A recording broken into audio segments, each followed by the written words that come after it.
Welcome, everyone. Welcome back to a Blitz podcast or a ReBorn podcast. We're doing a kind of a mixture of both, where it's the Blitz for the NBL and ReBorn Gaming's podcast, because we're introducing Season 3 of the Masters Battle League, finally, right in time for football season. So if you don't watch football and you're not really interested in that, well, we got something in store for you. We went over some of the drafts for each team, the first half and then the second half of the draft.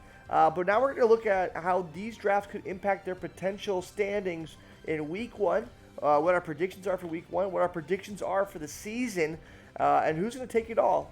But we want to start first with how we think our teams stack up against one another. So I am joined here by my brother Philip Shook. He is the winner of Season 2 of the Masters Battle League. Give it up for Cinnabar Islands FC's coach, Philip Shook. How you doing today, man? Doing great. Can't complain. Ready to kind of dive into the teams and the different waiver pickups and everything. It'll be fun.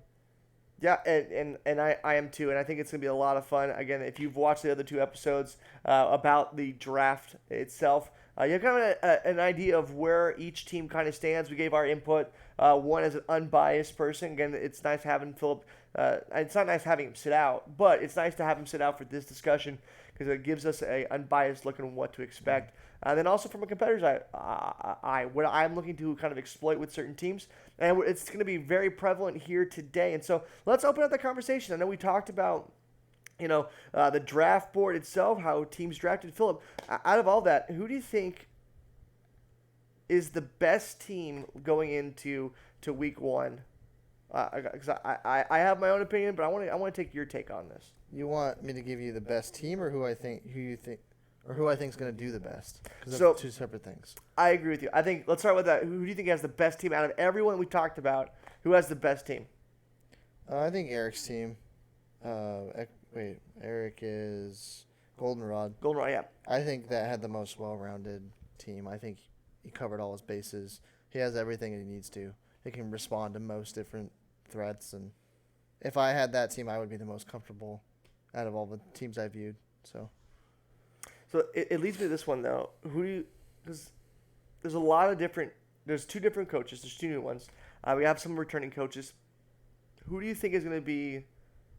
Yeah, let's do this. Who do you think's team needs the most work on? the most work. So I'm kind of split between. So initially, I would say Jared's a Violet City, but because I know that he specifically picked them because he's used them in the past, I'm gonna kind of give that a pass. Okay. Yeah. Okay. I'm gonna be okay. You know what? He knows what he's doing with these certain Pokemon. He has a game plan with them. Sure. And then I think I'll switch and say, Trey Snowpoint, I think, would need the most work. I think those two teams in particular, a little sketchy looking to me.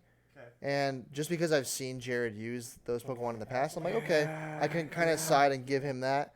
Whereas Trey, maybe he's got a plan too, and he knows what he's doing. So I think he has a plan, personally. That very well could be, but I've never seen him play.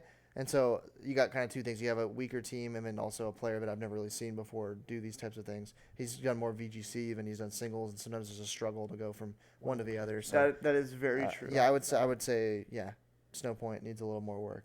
Now, we have seen in the past in Season 1 where the people who were VGC made a decent transition into singles battle after a couple matches under the belt. So, for instance, I think there's James Giles. Remember him from Season 1? You have Eric Dressler as well, who was the champion of Season 1, mind you, and was a top favorite going into playoffs, which, again, we weren't able to upload a lot of Season 1 stuff, so that's going to be more of an archive thing we're going to upload later in the meantime as we're waiting for some of these matches, for at least for Week 1. And so I would say take a look at them because we did it on Showdown. It was very interesting, but a lot of those VGC players did well. And so I think to your point, it's a player that our coach that I'm not really sure how they're going to play because of their experience. It could be one of those things where they're going to do well with their team. And so I'm giving the benefit of the doubt to both teams. I think I would agree with you. Those are the two teams that need the most work. But it's hard because we've seen Jared do it. Mm-hmm. We've seen him take some surprising wins. Even some surprising losses where he was close to winning, like Eric Pastor. That's a huge one against Goldenrod. And again, if you know VGC, that means you know their abilities. You know usually their stat distribution. So it makes you more knowledgeable at the game. And so that's where I'm kind of like on the fence where Jared's had more experience with the team he's drafted, but Trey might have more experience with the overall Pokemon knowledge. And so, which one do you value more? And I am not sure at this point, personally. Now, with that, Philip, the question is, who do you think is going to be the surprise in this season? The surprise. Because this one's interesting to me because I don't know. I don't want to give away too much, but honestly, I think Michael's going to do really well. I like his team a lot, and I think I've seen a lot of improvement from him over the course of playing, and he's done. I'm pretty sure last season or the season before, I don't remember. He took a game off me. Yeah, he beat Cheyenne. He beat Cheyenne too.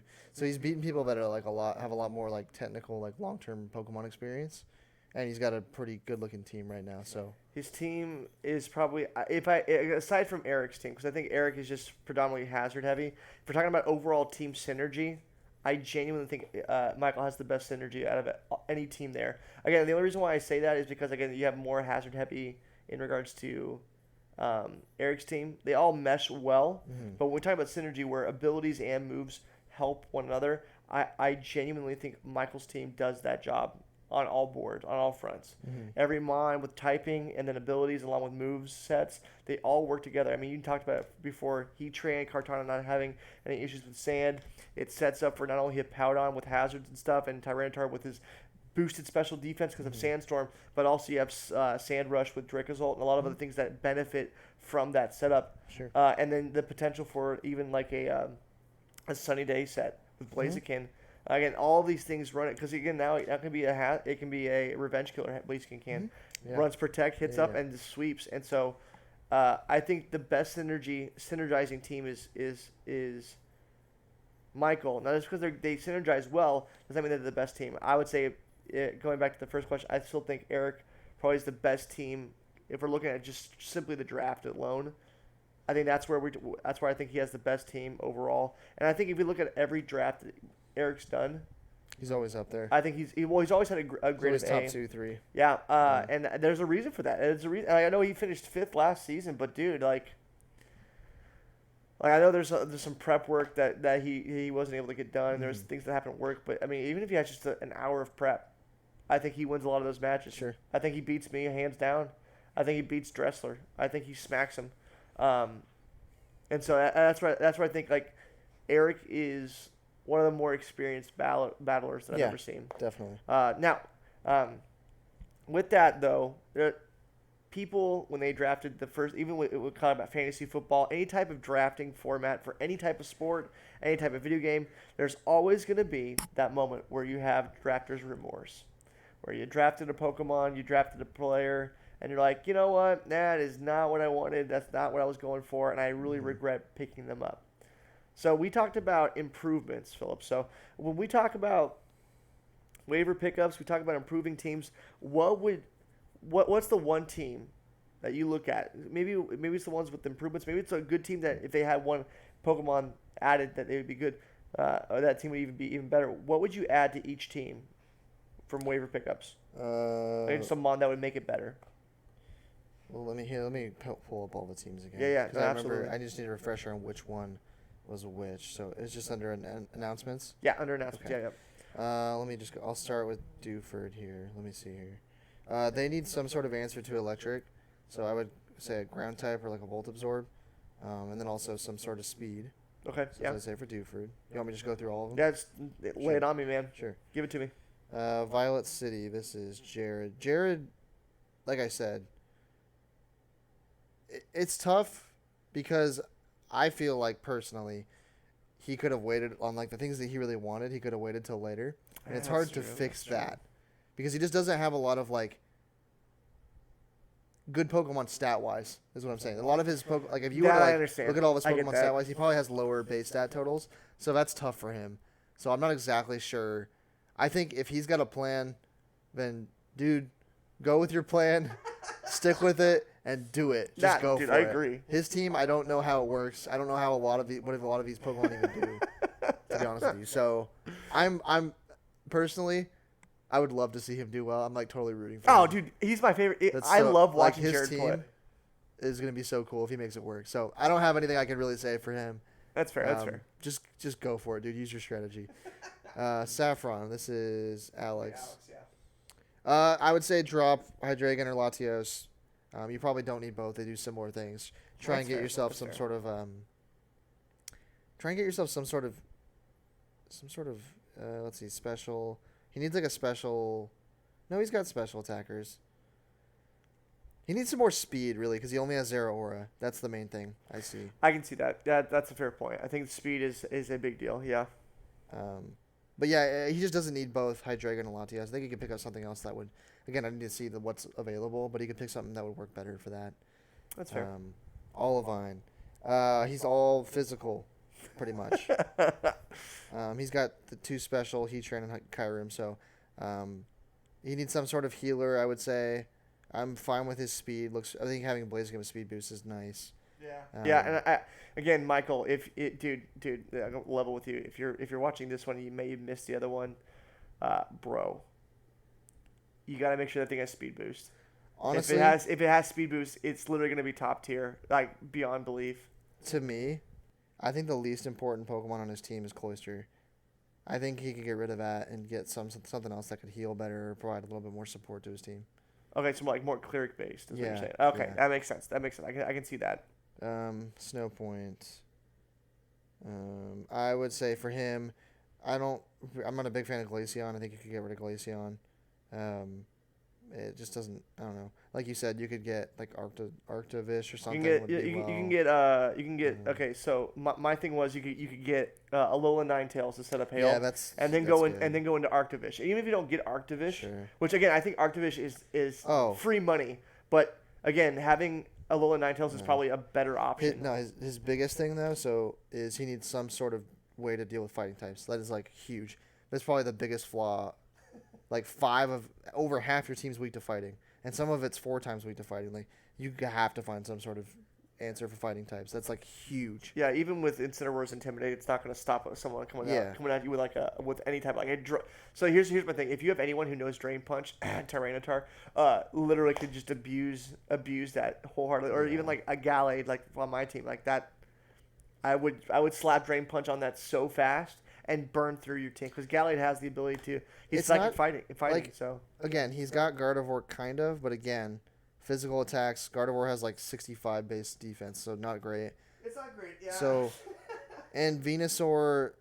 Venusaur's interesting though. Venusaur, I mean, it's poison, so it still resists fighting, but I think he has so many fighting weaknesses that he needs more than one answer for fighting. That's my opinion. Okay. I still think if he went into like a snow team or a sunny day team, I think that'd be fine. I think he would find more success there because I think his team is. I can already see how it can be tricky with Liepard, with Incineroar. Because you think about it this way, Incineroar can be that prankster block if someone picks up another Pokemon with prankster. Granted, again, those are niche moments, but I think his team is a niche team where if he finds himself in an opportunistic spot, his team's going to take advantage of that. I think he has enough variance. Again, I don't like Glaceon. I don't like the Glaceon pick. Again, I've seen EV teams run all the time. It is not pretty. It seems good. I got all these type coverages. I got all this. It never goes well. It never goes well. I mean, even Kaylee, season 1, when she was coach of Celadon, she went on all EV team. It went horribly wrong for her, and then she pivoted to a rain team. So again, it's hail. You go sunny day. I think if you take Glaceon and put Pelipper in there, and go into a rain team with Kingdra, I think that's just as good, and it helps you with your fighting. You can do Tailwind to help with speed. Yeah. I think Pelipper is probably a good one. In fact, I would probably encourage you to go more into a rain team because for me, I would have a problem because if you go into Pelipper and Kingdra for the rain team, yeah, you have an electric weakness, but you can get Seismitoad. It's easy, not DLC required, and it's got a ground type. You can even swap and go into Gastrodon if he's available, and have Rain Dish. So you're healing yourself up. You're able to dish out I think Stealth Rocks, you have immunity. You literally all you can get hit with is grass. It's huge. You might not have as much firepower as a Seismitoad, but if you want to wall people out and have an opportunity to have your other mons really, like Weavile, have an opportunity, dude, Gastrodon's huge. I think Pelipper really sets it up. Anyone else, Phil? No, I think that's about it. You just need some sort of answer to fighting. That's like huge. Uh, There's no other team that has over half their team weak to one type. So I think I agree with that. I think the only thing that is big. comparable is Dewford, but I think for a draft league though, yeah, where you can that's prepare fair. beforehand, you can't have like where your entire team is Like 4 mons. Yeah, like, you can't. Yeah, you got to have some sort of answer to Yeah. that. So, so now at critique. Oh, we're going right into me. Okay, let's go. You needed a physical wall, something to deal with physical Pokemon, and then like all your attackers are primarily special attackers. Yeah. So you really just need physical on both sides of things. You need something physical. It's the opposite of last year where I need to actually be able to have some physical mons. Just something physical in general, right? Because Garchomp can't be the only physical guy on the team, and Gallade not going to cut it. Realistically, that's not going to cut it. Yeah. So. It's pretty simple for your end. I think everything else is fine. I mean, you're just hyper offensive, which is that's fine. Like, you just need some sort of physical stuff. True. And then last one, Goldenrod. Dude, honestly. Dude, the team is really good, man. The team is like spicy good. It's Like, really good. Dude, if I had this team, I'd be very happy. That's all I'm gonna say. I would too. I would look at my team on my phone and be like, I'm winning this whole thing. Mew might be hard to like make in game, because I mean it's still gonna be good though because you could do whatever you want with it like within the TMs. But if you wanted to do something like very specific with Mew, it may be hard to like pull it off. But That's true. Other than that, like I mean, I guess if you don't have a ton of time, he's got like 3-4 legendaries on his team, so that's difficult to get good IVs with. Well, the IVs you're almost guaranteed for with you can max bottle trades. cap stuff too, but That's true, but that stuff's hard sometimes, like, man. Battle wise, no, I think this is fine. I love that team. That team is really I would- good. It's really I would good. easily pick that team out of everyone's. So Yeah. I don't have anything. So. Well, we're going to get into, because I believe that's all the teams, right? Yep. All right, so we're going to get into a really interesting point. So, again, teams have like around 2 weeks. They have 1 week left before round 1, or week 1, I should say. And so there's still waivers. Waivers happen each week. Waivers, you need to be submitted. So the new week starts on Monday, and it can be sent in on Wednesday before 11:59, and then they'll be processed through from their part. So, again, a lot of these changes that Philip and me have made, they may have come true because we already have our first waiver pickups, guys. First waiver pickups. So we're going to go through them right now, and we're going to see, did anyone take our advice? So we had 3 teams go through waivers, okay? Now, Philip, you're going to find this interesting. Some of the ones that needed work did not put in waivers, which, again, it's fine because it's still week 1. I mean, you haven't even done week 1 yet. So I'm not expecting you to even have it down. I'm not expecting you to know what to fix because it might be that, even though it's lopsided on a team, you might not need to fix it. It might just work well with what you're doing. But we're going to talk first about, let's go Goldenrod. I know you talked about it's hard to get a hold of Mew. And so Goldenrod actually dropped Mew and picked up and added Nidoking. Now, Philip, I love me some Nidoking. Sheer Force, Choice Scarfed, or Sheer Force mixed in with a Life Orb. Nidoking is scary. Tell me a little bit about your thoughts about Goldenrod's waiver pickup. I mean, I'm totally fine with it. Again, Mew is good, but it's hard to like make it actually a Pokemon that you can use in game. So the thing about Nidoking, like one of the main things about him is that he's got a great move pool. So it's kind of the same thing. Like the only thing about him is he's going to be primarily more offensive, whereas like Mew has the ability to be like support as well if it wants. That's fair. Yeah. So he's adding more support or more support offensively. Yeah. Which I think is fine because he's more of a bulky team anyway. So I am totally fine with that pick, and I can understand why you wouldn't want to deal with finding out how to get a Mew because I don't even know how you go about doing that. Yeah, Eric said it was a incredibly hard thing to do, and that he does not have enough time, which is hilarious. Because, fun fact for all you guys watching this, Eric's already done with this team. He finished it midweek last week before waivers went through, and yeah, if he's saying it's too much time and he's already done all of this, I can only imagine. how hard it is. I don't know the specifics, but it's almost like event based to a certain degree. It's difficult. Next one that we see here again, Snow Point, Dewford, Saffron. They did not do any waiver pickups at all. Which I mean, to each their own. But we find something interesting. Jared from Violet City pulled up some waivers, and it's an interesting one. I wasn't expecting this one. He's dropping Azumarill, and he's adding Mamoswine. Now, for those of you who don't know, Mamoswine was big during X and Y. I need to look at his team again. It's interesting. I don't know. I would have dropped someone else in place of Azumarill. Now, coverage-wise, and what he gets from it, I think is actually super important. I mean, Mamoswine's a good Pokemon. Like, I'm totally like. He gets Stealth Rocks from it. Has thick fat. Yeah. I like Mamoswine as a Pokemon. Like, that's something I would have liked, but I don't think he needed to give up Azumarill. Like, I think personally, Surf Edge or Toxtricity, like those are two Pokemon that I'm not like super excited about. But so I would have given up one of those probably. Apparently he's got a plan with Moltres, but he's got a plan with Moltres. So I don't know what to really to think about it because again his team's very interesting. Mamoswine, I mean again you're gonna get priority from Ice Shard. You get a crazy Earthquake that's really powerful. So I mean I like Mamoswine as a Pokemon, so I'm not knocking that, but I think somebody else could probably pick up a Azumarill and it would work well on their team. So that's the only thing I would say. And again, if Trey goes Rain, Azumarill's a Fairy type. Help him out there with fighting, and he can do loads of damage. If you look at water types against Michael's team, it's not pretty with the rocks and the ground typing. Again, Steel kind of walls it, but you know. Sorry. We got news. We got some good news, guys.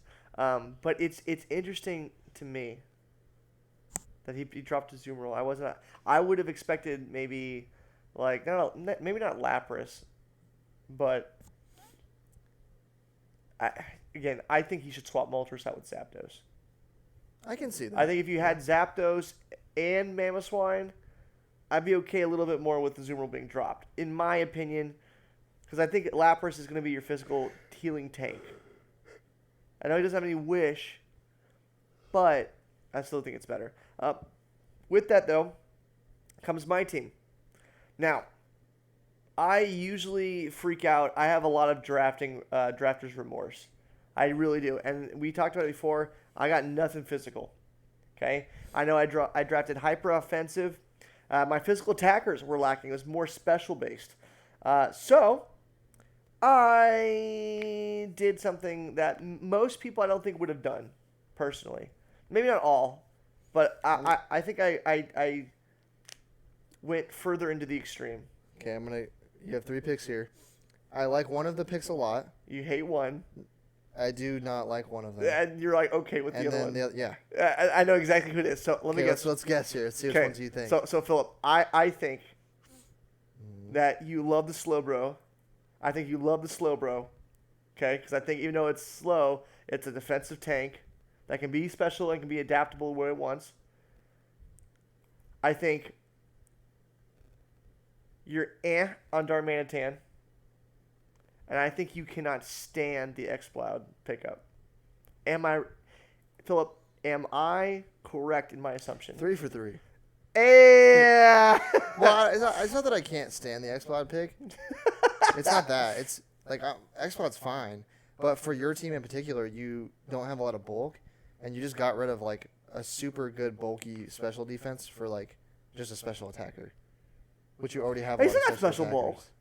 Yeah, he has some, but he has a lot. Guja's clearly the better special bulky. Here, I want you to look up Exploud's stats real fast. No, I know Exploud's got some bulk, but he's not designed and made to be a wall. Like, you know that. I mean, so I don't know. But I love the Slowbro pick because you need something more defensive, and that's what Slowbro does. So I'm again, I replaced it with Suicune, which I think Slowbro has more options than Suicune. And that is actually something that's very important here. So when you look at Suicune, he can't be an attacker. You can run him a Calm Mind subset. You can do roar if you're flipping through hazards. I don't have hazards. Yeah, Explode. No. Yeah, how much special defense do you think Explode has? Around 100. 63. Special defense? Yeah. Okay, what's his HP's got 104. He has is. HP. There it is. But he has. It's counteracted by the fact that he has no defense or special defense. Gudra, on the other hand. Okay, tell me about Gudra. Gudra, let me look. Tell me about Gudra. I'm pretty sure Gudra's like 120. Tell me about Gudra. Yeah, 150 special defense. What's his HP stat? 90. Okay. And he's got 110 special attack. So I don't know. I'm not the craziest fan of that. But, again, you run hyper offensive. You made it work last time. You did great last season. So, hey, you do you. So what if I told you that I have an X-Cloud with Scrappy? Would that change things? I mean, you can just hit out ghost types. I mean, congrats. That's not what you need, though. You have Gengar. But I have Boom Burst. Yeah. And you already have other special attackers. But his coverage is sick, bro. Like, his coverage is dope. Yeah. I can run Boom Burst and go through steel types. You had so many special attackers, and you picked up another special attacker. So you're saying I should swap and go back into Gudra? Well, I don't know. Look at what else is on the board. I don't know what else is on the board, but I liked Gudra better than X-Cloud. You added a fifth special attacker. Hey, again, your team, you made it work last time. If this was your team, what would you do? I would have not made that pick. You wouldn't have picked even Gudra? No, I would have picked Gudra. I would have kept Gudra over X-Cloud. What do you mean? You needed some sort of wall. I got a tanky boy. You did, but he's defense. And where's your special defense wall now? It's there. You let go of it. You just let it into the ether. You know what? It'll be fine. You don't even need a special wall. Just attack everything. Again, you made it work last time. You did it with attack instead of special attack. You're just going the other way. Go for it. I am a person who is I try to make a very balanced team. Some people don't do that. That's true. That's okay. That's okay. Like I said, legitimately, you had a better record in season than me. So I mean, yeah, but I feel like I was a one-trick pony though. But you made it work. So show me you can make it work. This is just my personal opinion. This doesn't mean it's. I'm not like. I mean, yes, I won last year, but I didn't win the year before, and I lost to more people in season than you did. So. I like the other pick, and Darmanitan for Gallade. I think that's fine too. Okay, so that one specifically was I was looking at it and I realized that normal Darmanitan is just like Galarian Darmanitan, except for the ice type. Ice Fire's better than well, it wasn't even Ice Fire, it was just pure ice. Just ice, yeah. This was just pure fire. Zen mode is probably more potent in this form. I have no idea. But who's running Zen mode? I'm not going to even attempt to run Zen mode because it switches from a physical to a special. That's stupid. Whereas Zen mode for Galarian Darmanitan remained physical and doubled its speed. So Darmanitan, again, for me, it has 145 base attack. Or 140. Some attacking option. And it just hits. And I know for Gallade, I'm like, I can't run it like a Gardevoir. I can't do that. The typing doesn't work as well. And so I'm locked into It's not really that bulky anyway. It's more of just attacking. It's a special bulk. It's not a physical bulk. It's a special bulk. So I essentially, to your point, Philip, I dropped two special bulk. Well, you do have Celesteela, which is normally special bulky. So I mean, you have something, but I think you would have got more use out of. Well, and Gudra has Sap Sipper. X-Cloud. Yeah, I know. Which would have helped out with actually. Now I look back, that would have helped with Rillaboom and Venusaur. Somewhat, yeah. But X-Cloud's going to take me to the championship. Hey, taking me to the top. Taking me to the top. Boom Burst at 140. Stab. Scrappy. I mean, the thing I look at, like, would you have... Like, I know he's got a good move pool, but so you're going to do Boom Burst. I think he can learn Thunderbolt. He knows, like, some poison moves. Not a lot. He knows Shadow Ball. He knows Giga Drain. He knows Fire Blast. He knows Ice Beam. Yeah, he has a lot. It's like Nidoking minus the speed. Which is a problem. But it has more bulk. And it's not weak to as much. Yeah. It literally is only weak to fighting. That's it. Yeah, I know. But that's not what your team needs. Like, I agree. X-Cloud's like a good late pick. but it's not what you need. That's just my opinion. This is my opinion. Like I said, again, like, no, seriously, though, like, you use your team in different ways than I do. This is if I was making your team, I would not look at that and be like, oh, I want that. For this. That's true. That's fair. That's all it is. And I'm not saying it's bad. No. And I have made a shift from season 1 where I was like far more bulky. Even that one kind of tournament we did at Tempe with some of the Christian Challenge guys, where it was X and Y with Mega Evolutions. My team was very bulky. And then season 2, I was able to get Galarian Darmanitan. I realized that Cinderace was kind of cool with Court Change, so I picked him up, and I realized I got no tanks, and all the tanks are gone because it was a limited amount of Pokemon in the pool. And so I'm like, well, I guess I got to commit to hyper offensive. And that was my first year actually doing a hyper offensive, and it's like a drug, dude. Being able to hit someone one shot them or hit him within 2 shots, greatest feeling ever. I know you're never really gonna get that all the time, but you know, I almost feel like something you could use. Explode's great. You could like, I almost think you could swap out Exploud for Grimmsnarl, because it gets you a fairy typing, which is you can never have enough fairy types. It gets you something that can like it has like 140 base attack, and it gives you some defense through screens. So, I can see that. I can see that, but again, this is coming from somebody who's used Grimmsnarl a lot. I mean, I could swap. I could technically start drafting your team and swap out Darmanitan with Hawlucha. That's on the board. Yeah, Hawlucha's a good, but again, you're. But I don't like Hawlucha. I'm not good with Hawlucha. I liked Hawlucha. He actually saved me.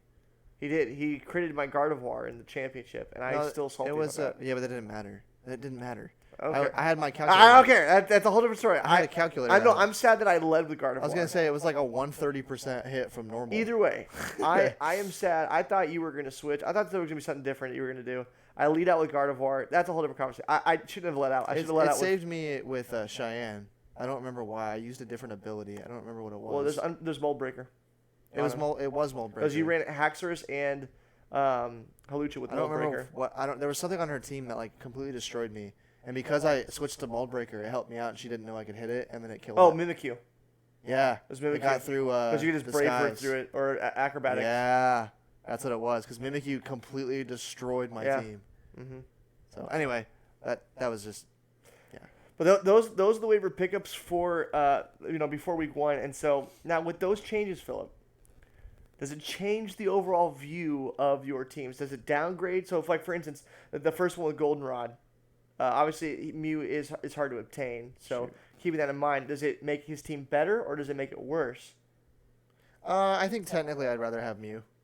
I would too. But again, like, I don't think it hurts his team that much. Well, but now he has a fast attacker now. He does. Oh, yeah. Which he didn't have before. Yeah, I know, but I would still rather have Mew, technically. Because Mew has so much it can do. In a draft league, it's so nice that you have that like flexibility. That's fair. Like, I don't think it makes like it doesn't change me from thinking his team is the best still. That's fair. Okay, yeah. So, but yeah, it slightly like Mon to Mon, I would rather have Mew. But all right, that's fair. Slight downgrade, but it's fine. With Violet City dropping Azumarill and going into Mamoswine, I know that was kind of a surprise waiver. Does that improve the team or kind of bring it down a little bit? This one's hard for me. I'm not really sure. I love Mamoswine. His I think team's it's so good. weird that I don't know. He swapped out one physical Mon for another physical. It takes away priority. Well, no, because he gets Ice Shard. Oh, he does get Ice Shard. Yeah, that's what I'm saying. You're right. So, I mean, they're both physical. They're both like good in their out. Like you got huge Azumarill's power. got like huge power play rough, which is really nice. But he's got thick an fat. Earthquake. And he's got thick fat. He's got some thick fat, which is nice too. So I mean, especially with that ice type. Again, it only helps him with the fire attacks. But I mean, personally, I would have kept Azumarill and dropped something else. But again, swapping out one Pokemon for a 9 Pokemon team doesn't really change a whole lot to me. Well, and again, I look at it from this point of view, from even like last season, where ice typing is good offensively.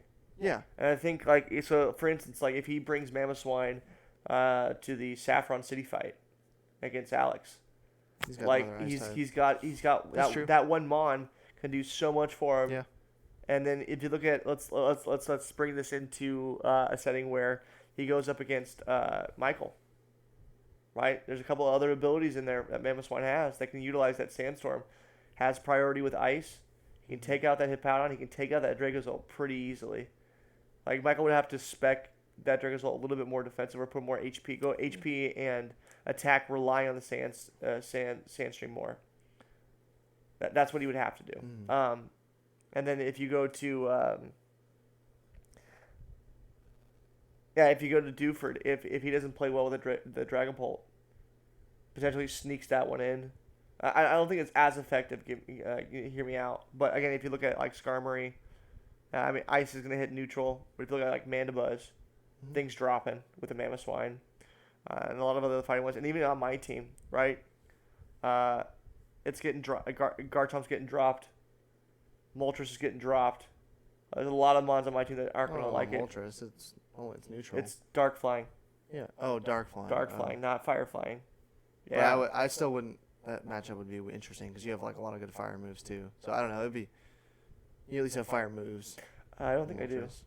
Moltres? The guarantee that Galarian Moltres. There's no way that thing can't learn fire moves. I'm not sure. I don't know, but anyway.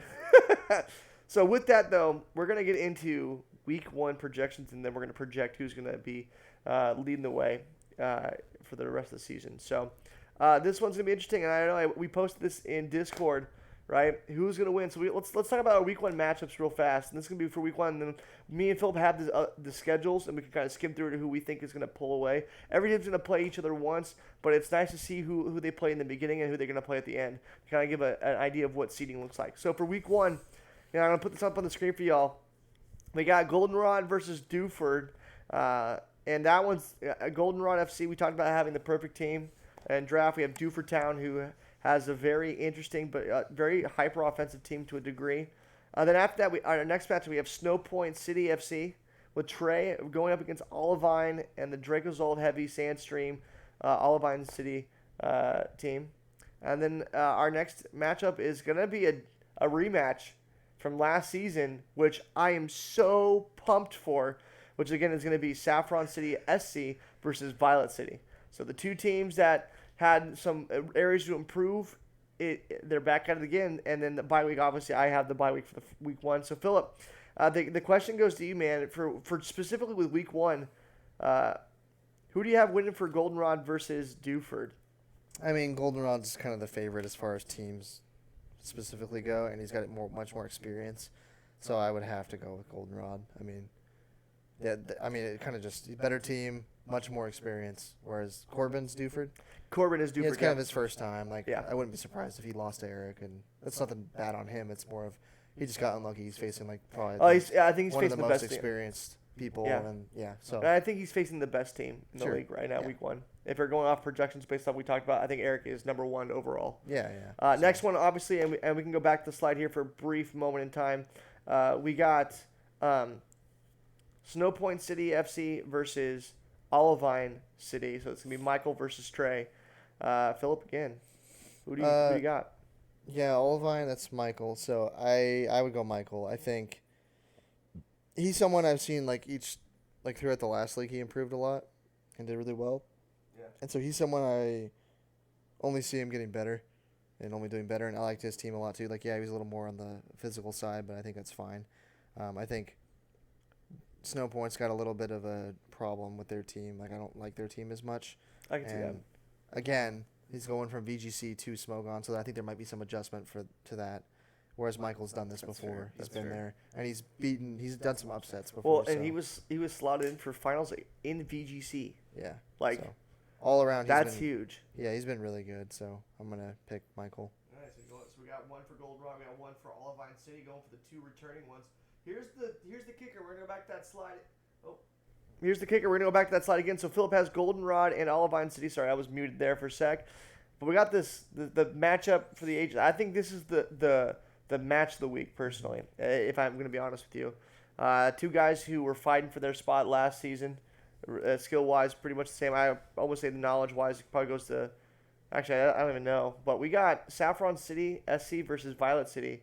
And, wow, that's a match. Philip, this one's probably going to be a hard one for you. Who are you picking? So Violet's Jared. And then Saffron's is Alex.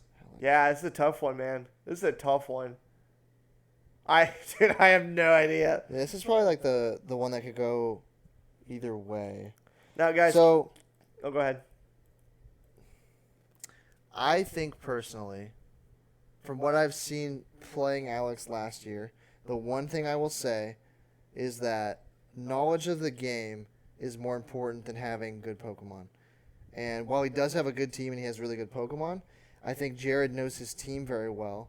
And Alex seemed to me that he had kind of an adjustment period of like understanding like core mechanics of Pokemon. Okay. And so I think it matters more that Jared's very much more familiar with what his team does. And I think that's what's going to make him come out on top. But I really think this is one that could go either way. Man, dude, I love Alex's team. Yeah. I even think with the dragons all over the place, I think the Mamoswine is a hard counter to all those things. I think the only one that maybe has a shot with that is going to be Como. Mm-hmm. That being said, his first 4 picks are huge. So if I'm going strictly based off Pokemon, yes.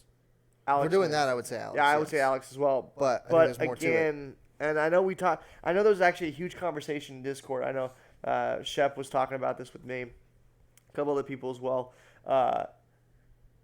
Saffron's team is stacked, but again, I don't think I mentioned this in our discussion. And Philip, I'm glad you brought it up. I think it does come back down to the person's individual knowledge of it's the most important game. Thing. Because Jared, though he might not have good Pokemon, even you talk about base stat totals and everything.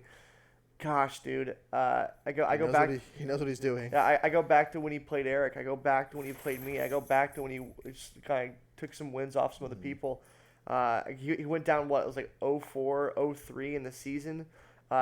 Came back, made it 4-7, went to the playoffs, hit the quarterfinals, had a huge win against an upset.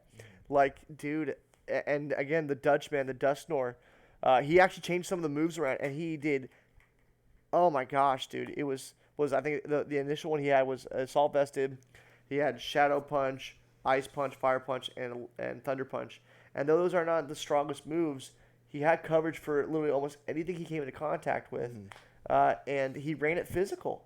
And so that Dusknor is scary. I don't care what anyone else says. And he can run it with Pain Split. He can do a curse setup if he really wanted to, which, by the way, in Showdown, I got hit with the curse a couple times, and it's a little annoying. I'm not going to lie. It's kind of frustrating. And so, if he wants, he can do. That Dusknor can do anything he wants.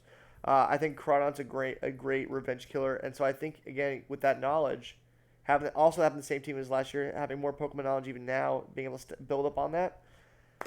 Alex has got to answer for that Crawdon. He's got to answer for the Dusknor. He's got to answer that Salazzle. And he's got to now answer for the Mamoswine.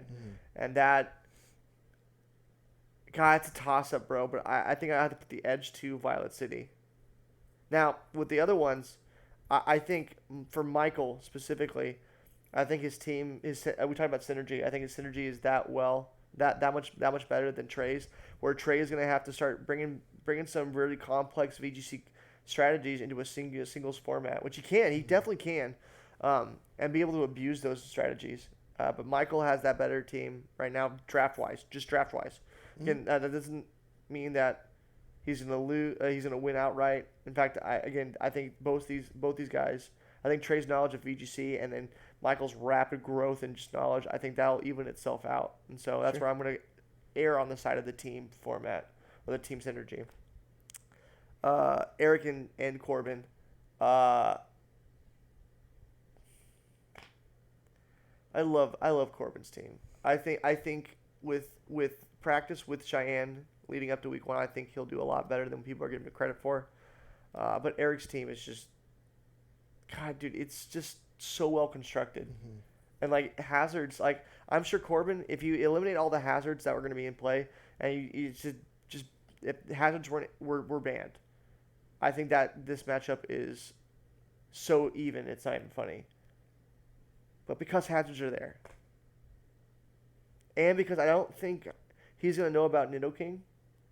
Yeah, that thing can do anything. If Eric Choice scarfs that, it's gonna run away with the win. It'll have probably the most kills leading into that matchup. Coming out of week 1, I think Nidoking will be the kill count leader. I genuinely believe that. I don't think there's anything stopping it either. I think that was a huge waiver pickup. I don't know. I know Mew is hard to get, but jeez, dude. So it brings me to this question, Philip. Now we have the schedule out here, and you can kind of glance over it a little bit. With just the first half, from the week 1 to week 4, who do you think's coming out on top? It's the first message. From week 1 to week 4, which is the halfway mark, who do you think is going to be topping the chart? I'm looking at. So I know there's some buys there, but.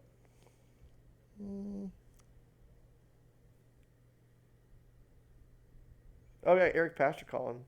So what should I do? You can call him. You can just mute yourself, and then I'll kind of talk here. So if I'm looking at this, I know Philip's talking right now to Eric. Surprise visit. Wait, like the gate? So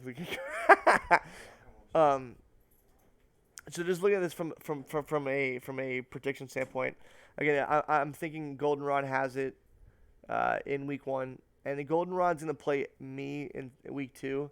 And again, if we're looking at how the teams are set up, I don't think I win that match.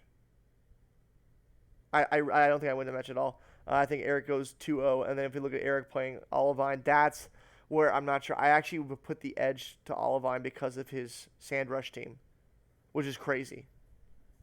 But again, if the worst you can get is 2-1, and the best you got is 3-0, I think Goldenrod takes the top. I think it'll be number 1 team in the entire league at the halfway part because he has a bye on week 3. With that also, let's look at Olivine for a second. I think again, I don't know about what's going to happen against Snow Point. I think Olivine edges that out. Olivine then goes up against me in week 3, and plays Duford. He plays Duford week 2. I think his team is better than Duford's because of the synergy. So I think Olivine takes Duford down. And then if we look at week 3, where Olivine goes against Eckertique, again, in just playing him just in general, I think Eckertique edges Olivine out a little bit. And then week 4, Olivine plays Goldenrod, and I think if anyone's going to beat Goldenrod, it's going to be Olivine. But I don't. Again, we talked about hazard play, and I just don't see a scenario where. Hold on, Eric, don't use that bathroom. No. Plumbing issues. Use downstairs. Sorry, gotta tell him about the porcelain. Again, I don't. Yeah, right. Again, as much as I think Olivine's team has the best synergy, I think Hazard's legitimately are going to shred him. And it's going to prevent Dracozolt from doing anything that he has for his Sand team. So again, I think if we're looking at right now, it's going to be Goldenrod topping the charts. I do think Olivine takes number 2. I think Olivine's going to be number 2 coming into it. Again, I think the way my team is structured, I think my team takes 3rd, with my week 1 bye. Again, I'm playing Goldenrod. I lose that. Actually, I play Olivine week 3 after Goldenrod. I might actually drop that 0-2. And then I play Violet City. So I think the worst I can do is 1-2. I think the best I can do is 2-1. I'd say I put myself at 3rd. And I honestly would probably put Violet City. I'm actually going to put Duford after Violet City. And then I don't know about Snow Point and Saffron.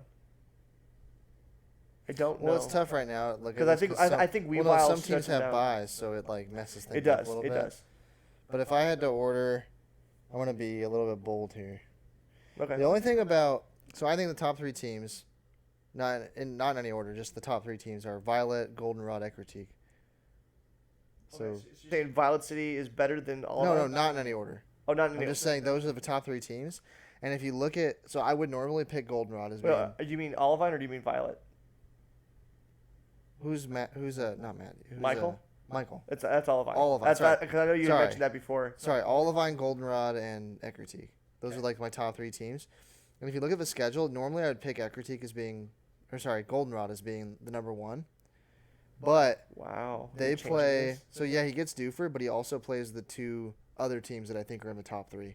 And so I think that allows him to maybe get a loss within the first half of the season. So you're banking on 1 loss. At least 1. Wow. Dude, that's ballsy. I don't have that at all. So I think, if he's going to lose, it's going to be at the beginning of the season and not the end, in my opinion, is what I'm saying. Okay, I see what you're saying. I see. So there's a surprise one that might be in there, but then that'll be cleaned up. So I think Olivine is going to be number 1, and then I think Goldenrod, and then I think Eckertique. That's my ranking. of a top 3. I think Michael is going to be. He improved so much last time. I think he's going to improve even more, and he's going to do even. So you'll think he'll top the chart? Yeah. Wow. That's my bold prediction. I know you said it's going to go Olivine, Goldenrod, Ekritik. Hear to hear. Wow. Wow. I mean, I agree with you. I think Olivine, again, we talked about synergy. I think Olivine has great team synergy. And we've already had a couple scrimmages with Michael, at least my team has, and they've been down on the wire.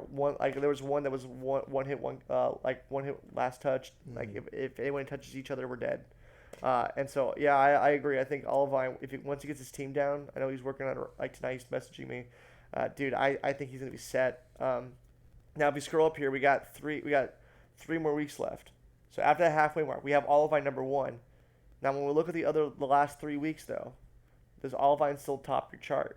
That's the question, because we talked about Goldenrod cleaning up their act after the first 4 weeks, but the last 3, does Olivine still top your charts? Olivine gets a bye, then has to play Violet, then has to play Saffron.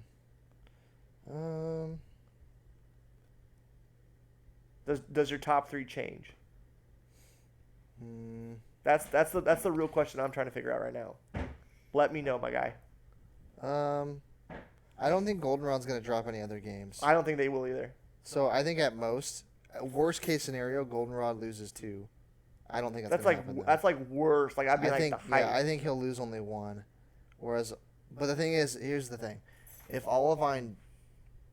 his loss is to Olivine, because I think Michael will. Oh, I see what you're saying. Go all the way through, and then he'll have the head-to-head.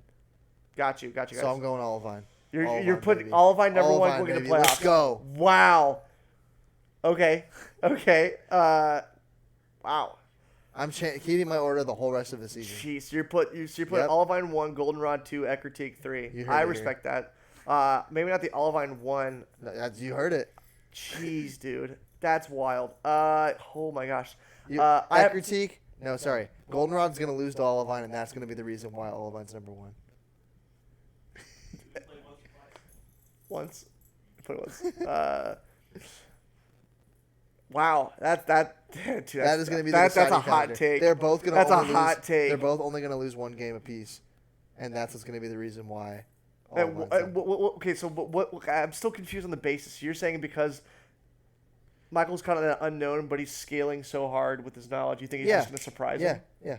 Wow, dude, okay. I mean, if anyone's going to do it, I think Ekritik, my team. I don't think we have a shot against Hazards. I don't think we have any shot at all. I think we actually get wrecked by Stealth Rocks so bad. And again, I look back and I don't know how many teams Michael has played that is Hazard heavy. So that I know he's building a knowledge, but I don't know if he's dealt with hazards like that, because almost every mon he has deals with hazards or stunts hazards. Sure. Whatever. So that's my problem. I have to put Goldenrod 1. I have to put. There's going to be a year that he takes the championship. He's going to do it this year. And then, honestly, because of the synergy with Michael and because we've had practices, he knows what to expect. I put Michael 2. I put my team at 3. I think we can come to the consensus that Ekritik has to be 3. There's not a lot of tanks. There's not a lot of ability to recover health. It's just either you hit hard or you die. I think any of the 3 could be rearranged, but if I'm going to pick, I just won't Olivine. Well, they could be. No, I'm saying like, okay, no, I agree with you on that. I still think Goldenrod 1, Olivine 2, Ekritik 3. If I'm going bottom 3, I put Violet City next at 4, and then hot take here. I'm gonna put Corbin at 5. I think if Cheyenne's helping him outside and helping him with battle techniques, I think his team is geared better against Saffron, and I think it may do better against Snowpoint. So we want to just go through like a full ranking of everything. I mean, I'm down. Like how everything finishes.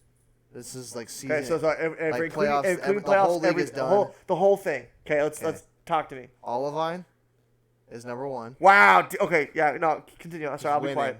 Winning. We got Goldenrod number 2. Okay. Ekritik number 3. Okay. Violet's number 4. Okay. Snowpoint is number 5. Yeah, that's okay. I like that. Saffron's number 6. We're putting Dewford last? And Dewford's number 7. You're putting Dewford last? Yep.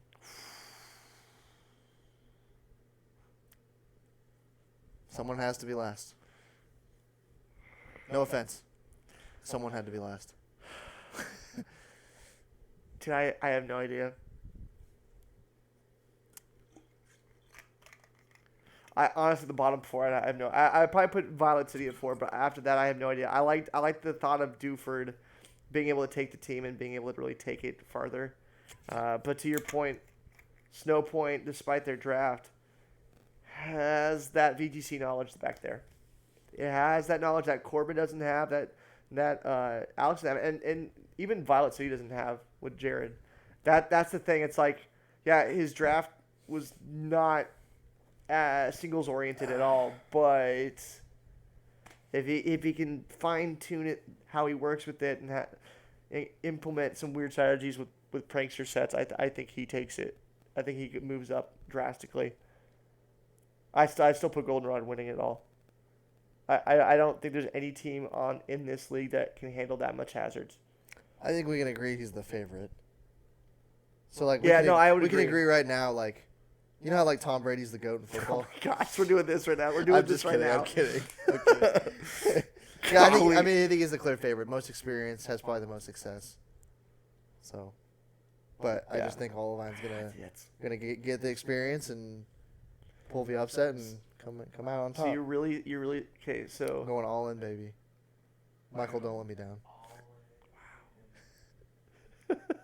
Don't let me down, Michael, please. If you get lower than top 3, I'm gonna be so mad.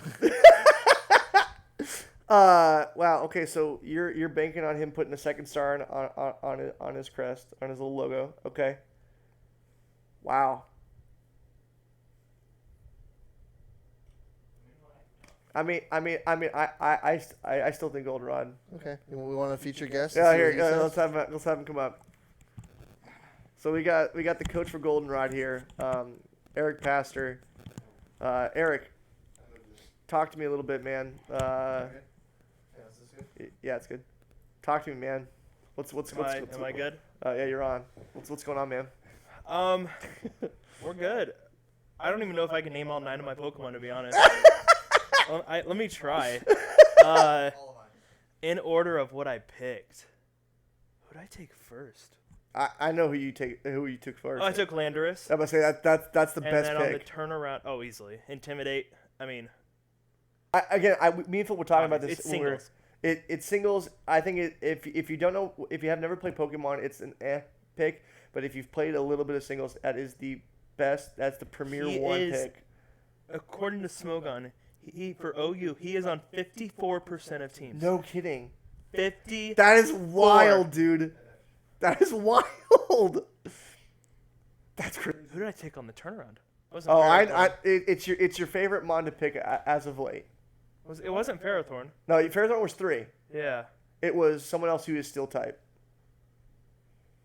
I gotta look. I can tell you who it is. I know my team is bred. Your team is done. Yeah. Corviknight. Yeah, I'm gonna say Corviknight. Yeah. Yeah, I think there I'm like, all right, I got potentially a Scarf Landorus, a Banded Landorus. I literally have it, so that I like. And I'm like, okay, I got Banded, Scarfed, I got a U-Turner, I got a Hazardmon, a Lead. I'm like, all in Landorus. And I'm like, okay, let's get some bulk. So I went to Corviknight. You always Corviknight. You always ready? get bulk, though. Here's the thing with Corviknight. He is on 27% of OU teams in Smogon. You just go off the Smogon? The second highest Pokemon. Landorus being the first. Jeez, dude. That's wild. Then I'm kind of working through. I'm like, all right. I got to take Ferrothorn. Again, Steel is OP in You OU. honestly think that? Absolutely. Okay, that's fair. Because here's the thing. I think it's Fairy. I think Fairy's OP. Fairy's good. Which brings me to our next Pokemon. Tapu Fini. No, it's Tapu I Lele. took Tapu It's Tapu Lele, Lele, I'm gonna say. Tapu Lele, I'm like, okay. I need a special attacker that's just like... I remember this thing when Gen 7... We literally talked about that. Yeah, it I'm literally like, this thing ran was through everything. insane. And I'm like, yeah, let's take him. It seems like a pretty obvious pick. I'm like, look, I got Landorus. I got 2 different walls. I'm like, I need a special. And I took Lele. Yeah, that's fair. And right off the bat, I got my steel and my fairy. I got 2 steels and a fairy. And I got a grass. And I'm like, all right, I'm working on my cores. Fairy, dragon, I would steel. say, yeah. And then the other one is grass, fire, water. I didn't even see that. That's a good point. Those were what I was kind of going for. I didn't pick up the fire. But fire drops off after the first 2 months. Again, I think fire in particularly, it's more of like, do you have coverage for it? Correct. I don't think you need a fire mon. Yeah. And that, like, I think the only time where that works is if you have heat. Oh, I got Rotom Heat. Yeah, you That's did. right. I got Rotom Heat. Rotom Heat was my fire pickup, and I'm like, this dude's still around? I'm like, this guy's just a pain in the butt to deal with. Well, and I have a prediction that because I legit think you're going to be running either Trick or Will-O-Wisp on that thing. Hardcore. Here's the thing. I can run specs on it. Well, no, that's what I'm saying. Overheat. But you can just with Volt Switch. Well, not even that, but you can just trick someone, and now you have Yeah. options. Yeah, who's to say I won't run a specs, overheat, Thunderbolt, Volt Switch, and Trick with a spec? Well, that's the standard pick. Yeah. That's the standard for. I'm well aware. Yeah. Yeah. I mean, that's what I used that, not last season. I used that for season 1 when we were at the challenge building. That's Yeah. how I ran it. So I mean, look, and then I get Feeny, Tapu Fini as my 5th, and I'm like, this thing's just, it's so good. You know, think about this. Think of a core. It's that fairy mist. Think it's of that, a core man. with a Ferrothorn, Tapu Fini. How are you killing it? What Pokemon can kill both?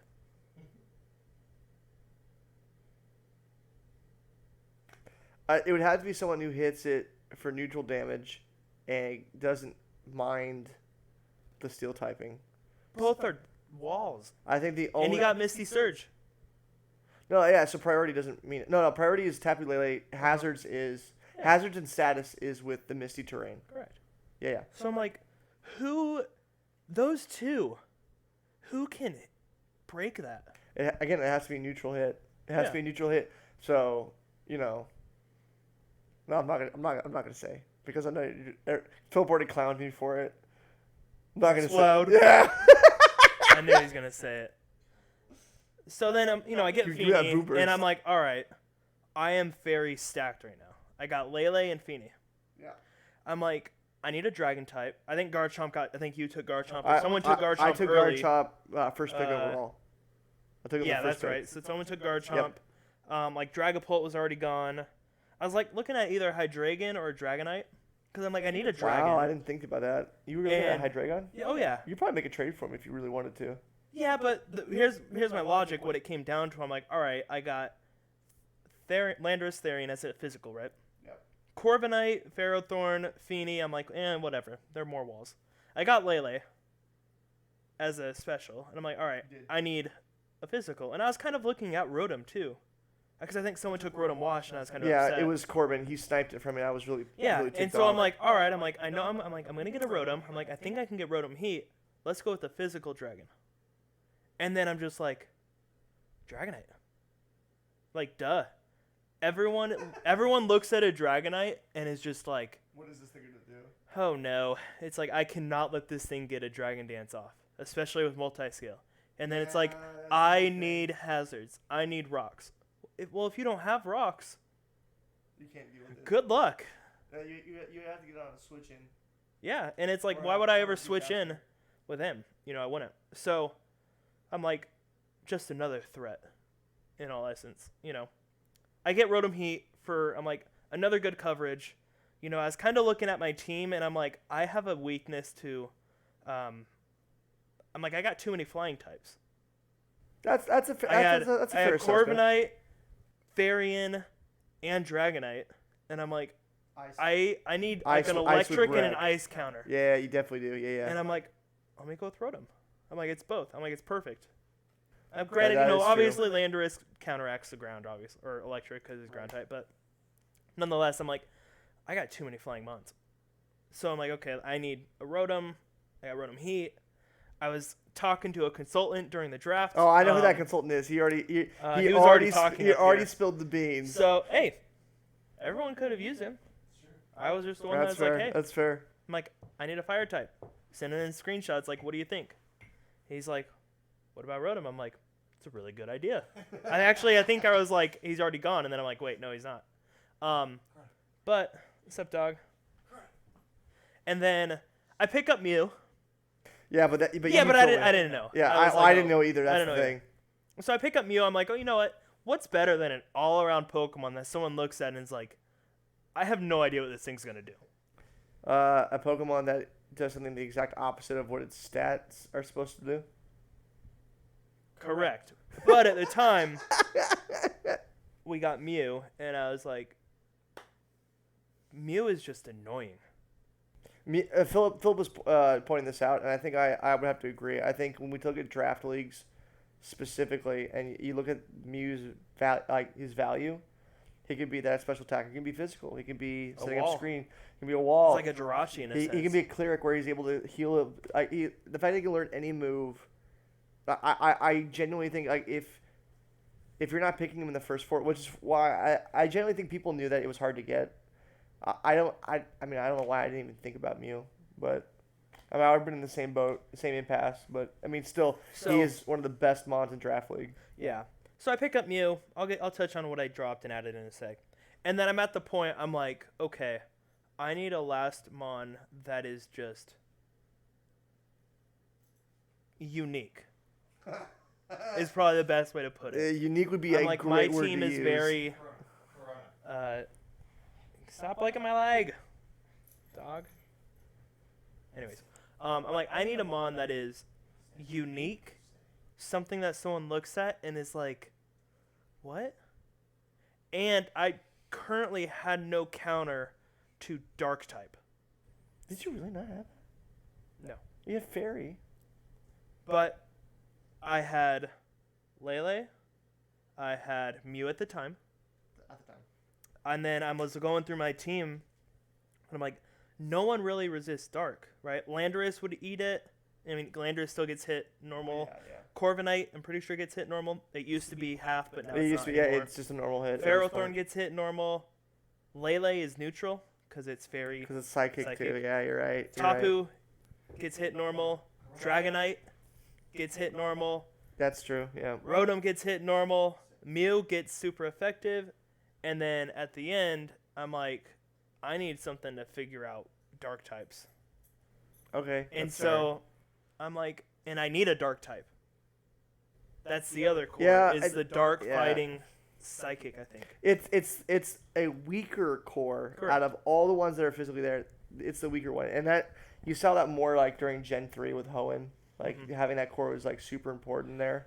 Yeah, But, and you so know, with Scrafty, I'm like, it's physical. I kind of want another physical, right? Because I'm like, I need someone who's a little bulky but can still dish it out. right. No, I get that. And then I'm like, what better? I'm like, I already got Dragonite scaring people. That's fair. Let's get a Moxie Scraftian on this thing. Or let's get Moxie. Well, an even, Intimidate Yeah, Intimidate. I would Scrafty. say Intimidate in conjunction with. This thing is Landorus coming huge. in to just be a revenge killer. It can take a hit, and then it'll dish it out. It's got Bulk Up. It's got Dragon Dance. It does have Dragon Dance. This is true. This is very true. Actually. This thing is like. In fact, and I it's- think Dragon Dance is probably better than Bulk It Up. is it's slow. That's the only downfall, but it is very strong. So there's one thing that when me and Phil were breaking down each team, that we had to like break like what's their strength, what's their weakness. Speed tiers, my guy. For me, Yeah, I mean Dragonite obviously has priority, extreme speed. Your waiver pickup will help. I mean, even if you didn't have the waiver pickup, Mew would still help. And then Landorus is also fast, but aside from that. yeah. But Yeah, but absolutely. what I told Philip, and I think this is important, is that your team isn't designed for the speed tier. No. It's designed to, and I think this is important to note. Again, saying it again, and we already said it before. Your team is very reactionary, and that's not a bad thing, because it's meant to be. Let's set up hazards. how does the other person interact with those hazards? Do they do anything with it? And if they do anything with it, then how do we let's target that one, eliminate that option. And if they can't answer those hazards, well, then it's just a matter of picking our poison. Which one do we want to go with? Do we want to go Dragonite? Do we want to go Landorus? Do we want to go somewhere else? Or even now with your waiver pickup with Nidoking, like I can now hit you specially, like if we need to find one. And the coverage with Nidoking. The coverage with Nidoking. And so again, if you don't know Nidoking, you should look him up because we would be here forever talking about Nidoking's coverage because it's actually insane. Does he have like Grass Knot? I can't recall that. So I know he has I know Ice. the main one is like Ice Beam, Flamethrower, Thunderbolt, Earth Power. Does it have Surf? Surf The Power Surf's or the huge. Sludge Wave. That one's huge. That one's and- actually big. I'm sure there's some others, but yeah, there's a lot to it. When he's got Sheer Force. Exactly, and I'm like, well, what am I doing? Yeah. Right? Do you Life Orb it? Really, you know, I'm only missing. How many Pokemon on my team can paralyze you? Not a lot. Well, Mew could. Hold on. Don't answer this. Stop. Lando can't. Corviknight can't. Pharaoh can't. Lele might. Pharaoh? Pharaoh cannot paralyze. You sure? Yeah. There's no way he learns Thunder Wave. There is no way he knows Thunder Wave. You're saying, well, hold on. Yep. You're saying, wait, hold on. You're saying Pharaoh Thorn knows Thunder Wave. I need you to show me it right now. I don't believe you. I know he has in the past. I don't know believe if it's you. been removed. Yep, Thunderwave. No way. Yep. Wait, that's something. Hold on. Okay. Wait. I swear if it knows Thunder Wave, that's... Huh? Yeah, he still knows it. Wow. Look, he's got Thunder Wave, he's got Toxic, he's got Spikes, he's got Stealth Rocks, he's got Toxic Spikes, he's got Leech Seed. I had no idea. I mean, what do you want? And you're not taking him out in one You hit. have Thunder Wave on that Yeah, thing? you're not taking him out in one hit. He's got Knockoff. I knew that part. I know knockoff and knockoff with fair because it's usually okay. So usually they're gonna do leech. They're gonna do spikes. You can run either toxic or leech seed, and then you do power whip with knockoff.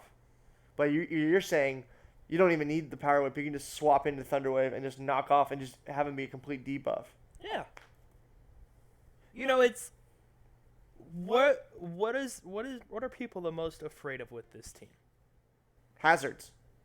So from my standpoint as a hyper offensive team, which I fell in love with last season and I'm falling in love with it now. If I'm terrified that the hazards are gonna trip me up, and even though hold on, because I know we've already talked about it, it's like if my speed decreases, that's a huge problem, right? And another thing with a hyper offensive team is if your speed tiers drop and it comes to a level where you're at, now you're starting to speed creep. Mm-hmm. And so now, when you talk about prep, and this is good information for, I think Duford, Corbin's team with Dragon Ball, I think this is an important thing to take notes on.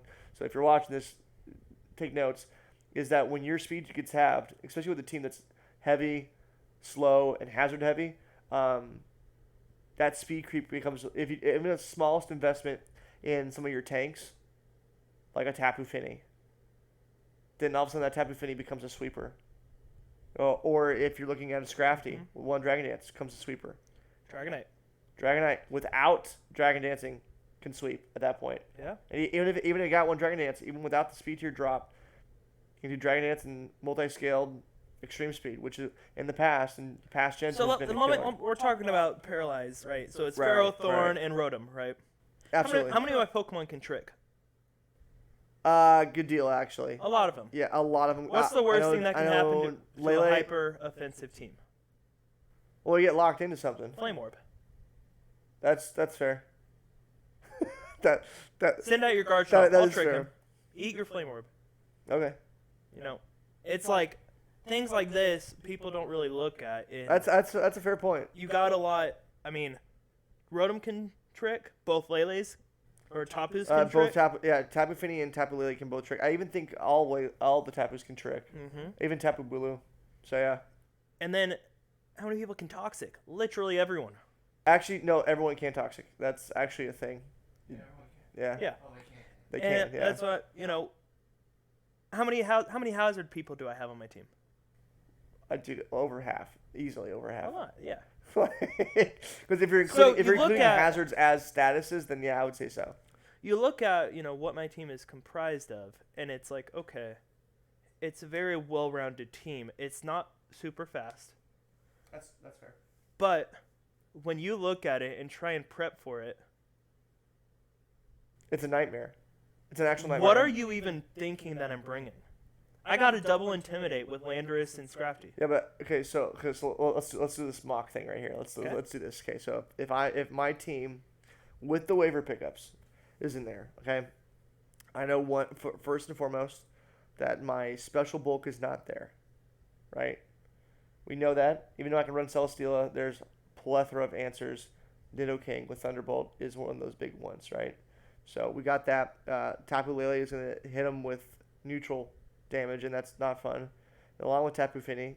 Tapu Fini will have a harder time, but I don't think you would even come in on a Celesteela with Tapu Fini. And so, again, I think you would have those to prevent me from doing any type of status moves. So I think that both Tapus are there. I think Nido King is also there. I think you're never going to pass on a Ferrothorn. You almost always bring Ferrothorn. I don't care what season it is. You always bring the Ferrothorn. That's in. And you'd be an idiot not to bring in Landorus. So we already have your 5. So you got Lando, Ferrothorn, Tapus, Nido King. And it just left off with one more. And honestly, I'd probably pick Dragonite. Because of the hazards, you usually have an easy setup to sweep the team if I'm not careful. Corviknight. Huh? I mean, Corviknight or Ferrothorn, which one do I bring? You're bringing Ferrothorn. I drafted Corviknight number 2 for a reason. Well, I know you did, but again, knowing my team setup, you're bringing Ferrothorn. You're not bringing Corviknight. That's too much of a weakness to look into, and so it has to come down to Dragonite. And so with multi-skill, it provides you with that coverage that you need to take a one shot if it's electric and Dragon Dance, and you sweep everything. So what I'm essentially saying, if I don't take care of hazards from the get-go, and my first person out is incorrect, or can't neutrally hit something to scare you out or move you out, then I'm already in a defensive position, and I have to OHKO something one shot to even have an opportunity. And it's gonna come down to kind of one shot at Tapu, which is no. Okay, I'll be honest with you. So then it's like, well, can I surprise the Ferrothorn? Probably not. So then I have to deal with Landorus. If I get Landorus out, I eliminate Stealth Rocks. That's my only chance of surviving. Because Spikes, if I have Flying Mons, is fine. But if that Lando is alive midway through the match, I'm going to have a hard time. Because that should be everyone's first instinct, is either, knowing you're either going to go Lando, which is most OU guys, or you're going to just predict it, and you're just going to go Pharaoh, and you're like, I'm going to smack you. Yeah, I mean, there is so much I can do. Yeah. You look at, we're talking speed. Corviknight knows Tailwind. No, absolutely. He knows Tailwind. Absolutely. How many of my bonds know Defog? Like, I will never be in a pinch. No, you won't. Well, Both top but is- you're not going to run default because you're a hazard team. That's the thing. And we talked about this with I think it was Corbin's team with Mandibuzz and Skarmory. If you're all in on hazards, you're not going to run default because it eliminates everything unless the other team is laying down so much. So if we're running that mock between our two teams, you know full well I'm not hazard heavy. So you're not going to bring anyone with defog. So you don't care about that Mon, which again, you have Tailwind. I don't think you really care about Corviknight at that point. Do you know how good Corviknight is? Yes, I absolutely do, and his ability. I absolutely do. But my point in saying this is like, I genuinely think that because of the massive amount of electric coverage I have, that even stuff that is non-resistant to like Ghost, Dark, there's no way you bring that to a match. There's no, like, if you did, and granted I would have problems with it. Don't get me wrong, but that almost feels like a freebie setup. I honestly think what you would do is you would set him out first. Okay, hopefully he hits Tailwind, and I don't kill him first hit, which is more than likely because he's bulky. You hit the Tailwind, you sack him, and then you clean shot from there. That's the only way that I see that going, with at least with Corviknight. Does that make sense? Yeah. What if Corviknight's my setup Mon? That's fair. He knows bulk up. He knows a lot of other things that Roost? Oh, he knows Roost. Heavy Slam. Yeah. Okay. but then I have Celesteela at that point, who has coverage on Corviknight. And I mentioned this before. That's why I draft hard offensive mons in the first half, because I can You just find. draft hard offensive mons, period. You never draft defense. No, I used to draft defense. I used to be a stall guy. In season one. This season, not so much. But that's the reason why I was talking about Philip. I can find a mon that has probably just as much value later in the draft, because Celesteela has not only coverage against Corviknight, but can deal with Corviknight far easier than most of the other mons on my team. Am I right? Yeah, but I mean, that's just one mon. I mean, Suicune can deal with it. Well, remember, I dropped Suicune. Goodra- Oh, that's right. I forgot. So I dropped him for Slowbro. What, regular? Yeah, Kanto. Which I think actually helps out the situation in regards to hazards. It prevents, like, if I'm able to find one that's regenerator, because that's half the battle is finding a hidden ability one. If I can find one with a regenerator, it doesn't really care about hazards unless it's near the very end, because I bring it back, I get all that health back in a little bit more. And so, in that regard, I have a little bit more leeway, and it helps to control the flow of battle a little bit more. And Thunder Wave, I can do the same thing. Granted, that's why I think the only time you bring Tapu Fini is if you know I'm not bringing electric coverage, which, again, my team is set up for electric coverage. So, I'm not saying that's a bad thing. I still think Tapu Fini and Tapu Lily as a combo is probably the sickest duo in this league right now, personally. And that was my 4th and 5th pick. Yeah, it's 4th and 5th. Yeah. I mean, and I don't see a weakness in my team. You can call out speed. And No, well, yeah, fair. but see, to me and Phil's point, that's the design of the team. You're not designing it for speed, Exactly. and so I agree with you. I don't think there is a weakness. That's the problem. You know, I'm just thinking, the fastest mons, Coco, yeah, he may kill someone. Fastest is But I'm Reggie like, Lucky, Same thing. 200. right? Well, yeah. You will get your kill. But I'm sending something out right after that you can't kill. That's fair. And this isn't VGC.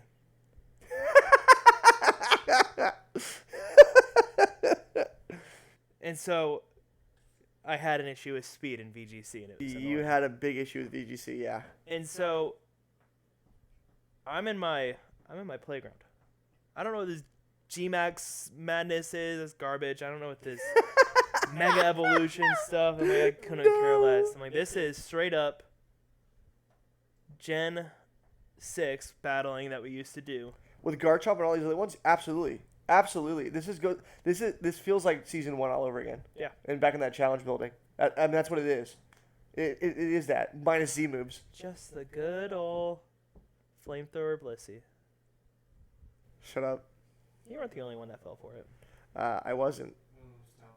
Will-O-Wisp, Talonflame, Grass Knot. What was it? Swampert.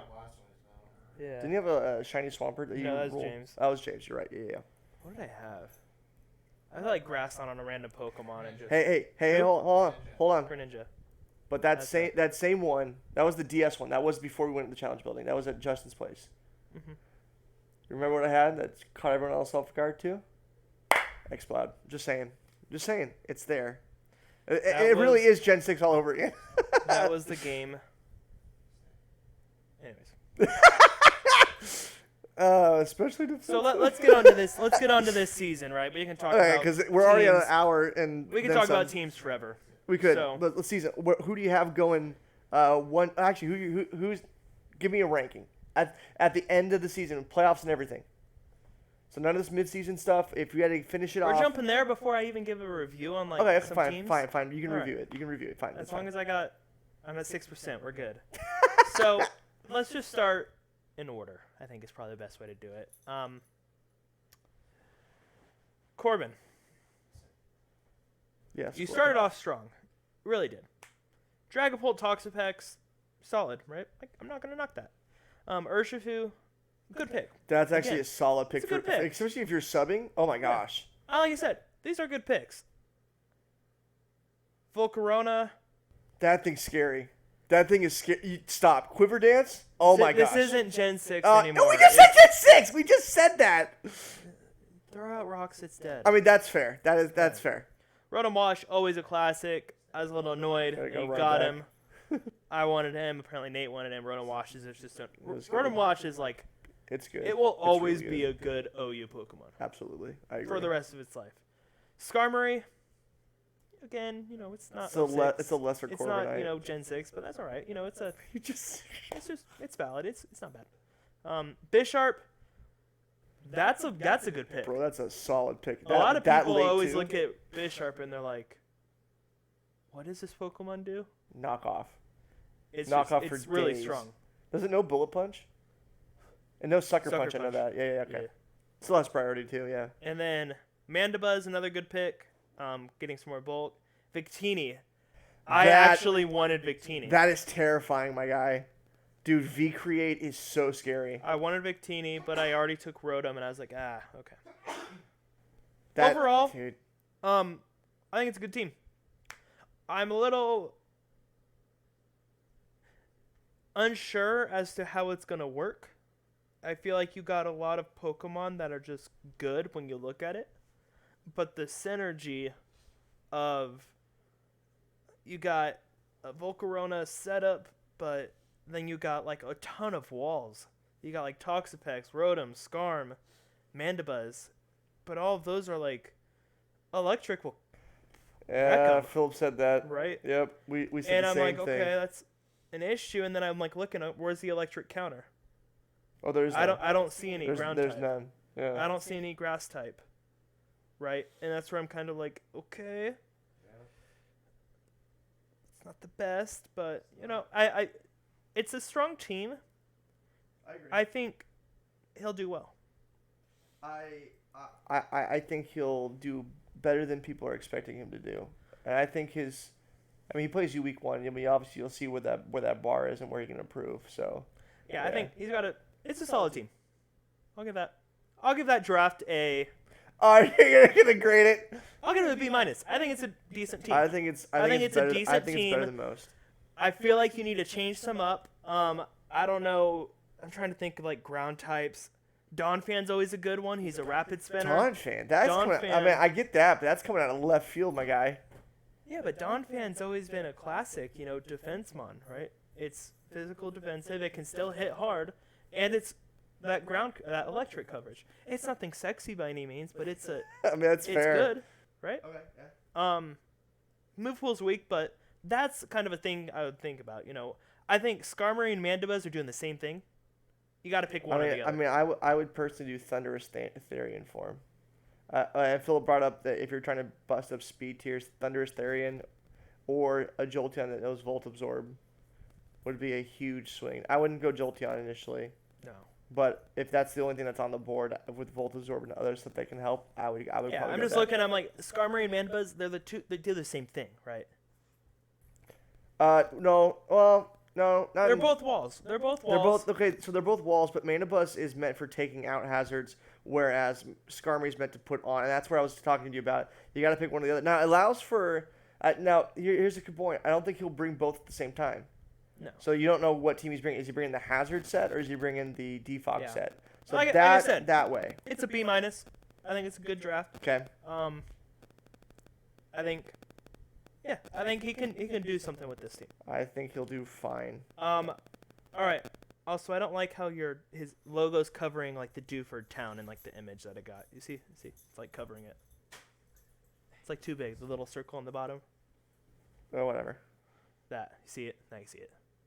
Oh, I didn't know. We can work on that. We Okay, can work on whatever, that. Yeah. All right. Let's go on to Trey's team with Snowpoint.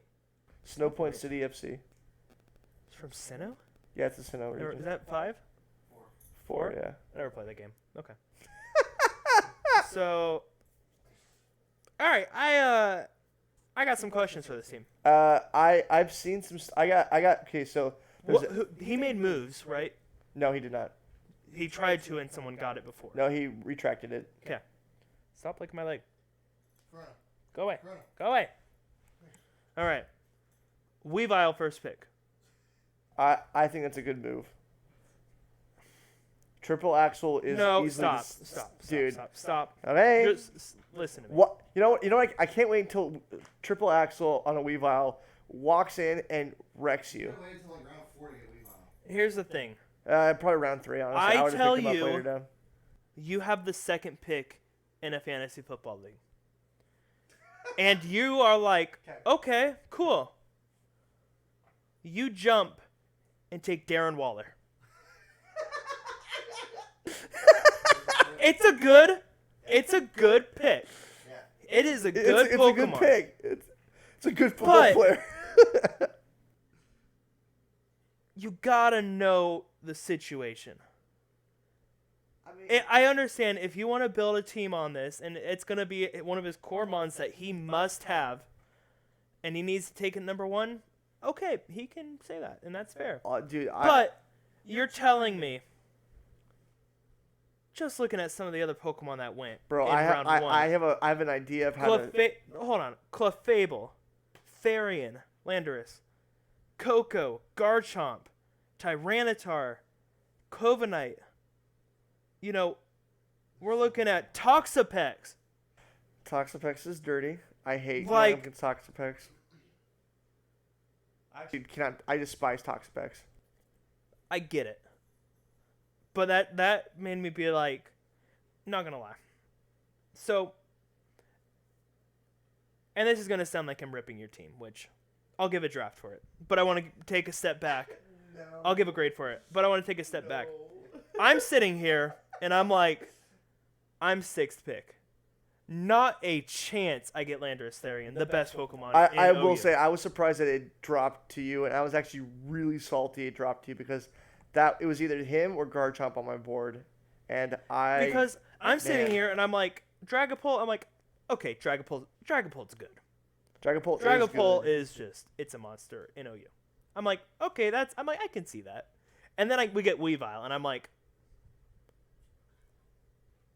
okay. Like, good. 3 more picks but to it go. also knows knockoff, my guy. It's not a bad pick. It is taking Darren Waller as the 2nd overall pick when you got a ton of running backs that are out there that are really crucial to the team. Okay, well, Okay, moving on from Weavile.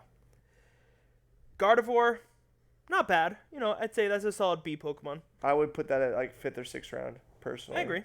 You know, again. In fact, I know Incineroar was tier 5, but I put Incineroar higher than Gardevoir at that point. So let's keep going because on the flip around, he got Incineroar, right? I'm like, those two are pretty much interchangeable in terms of, yeah, he picked one, and it's technically his 2nd round. It was 2 picks away. Incineroar, That's true. good. Intimidator, I think he's good. fake out, solid lead, Darkest Lariat. very good. Like that's a huge move too. Kingdra. Everybody underestimates a Rain Dance Kingdra. So again, this is what I was talking about with Philip, but I'll let you finish because I can tell you one way that you can change. One Pokemon will change his team to the point where he just Pelipper. wrecks. Yeah, absolutely. Yep. It's Pelipper.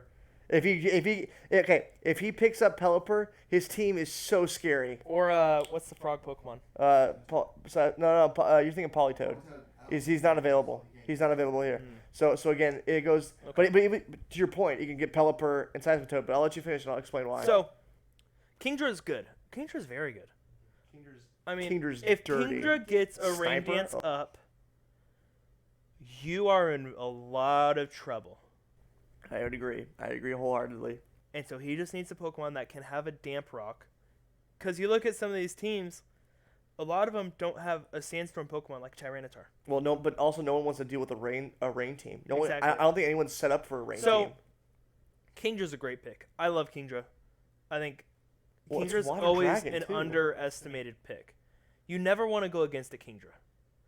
Because you're looking at it like, it's like, I need to kill this thing because I'm in a lot of trouble if it can do what it only does. Well, think about it this way. Like it can run Sniper, Exactly. and then if you Yep. want, like, you don't even have to use Swift Swim. You can. You don't have, but you don't have to. You can go Scope Lens Sniper, and then have a Hydro Pump Yep. in the back. Just Absolutely. lock and load, and you're Yeah. looking good. So, Venusaur, good pick. Everyone knows Venusaur's a good Can Pokemon. go Sun Team. So, Venusaur is just an all-around good Pokemon. And he got it 5th round. I think that's like a good value. Good value for Venusaur. Doesn't it know Thick Fat as well? Yep. Yes, that's actually a It huge is mon. just, it's a good value Pokemon. That was his best pick in my opinion. And he follows it up with the Blissey. and I'm just like, oh my god. I hate Blissies. I hate him so much.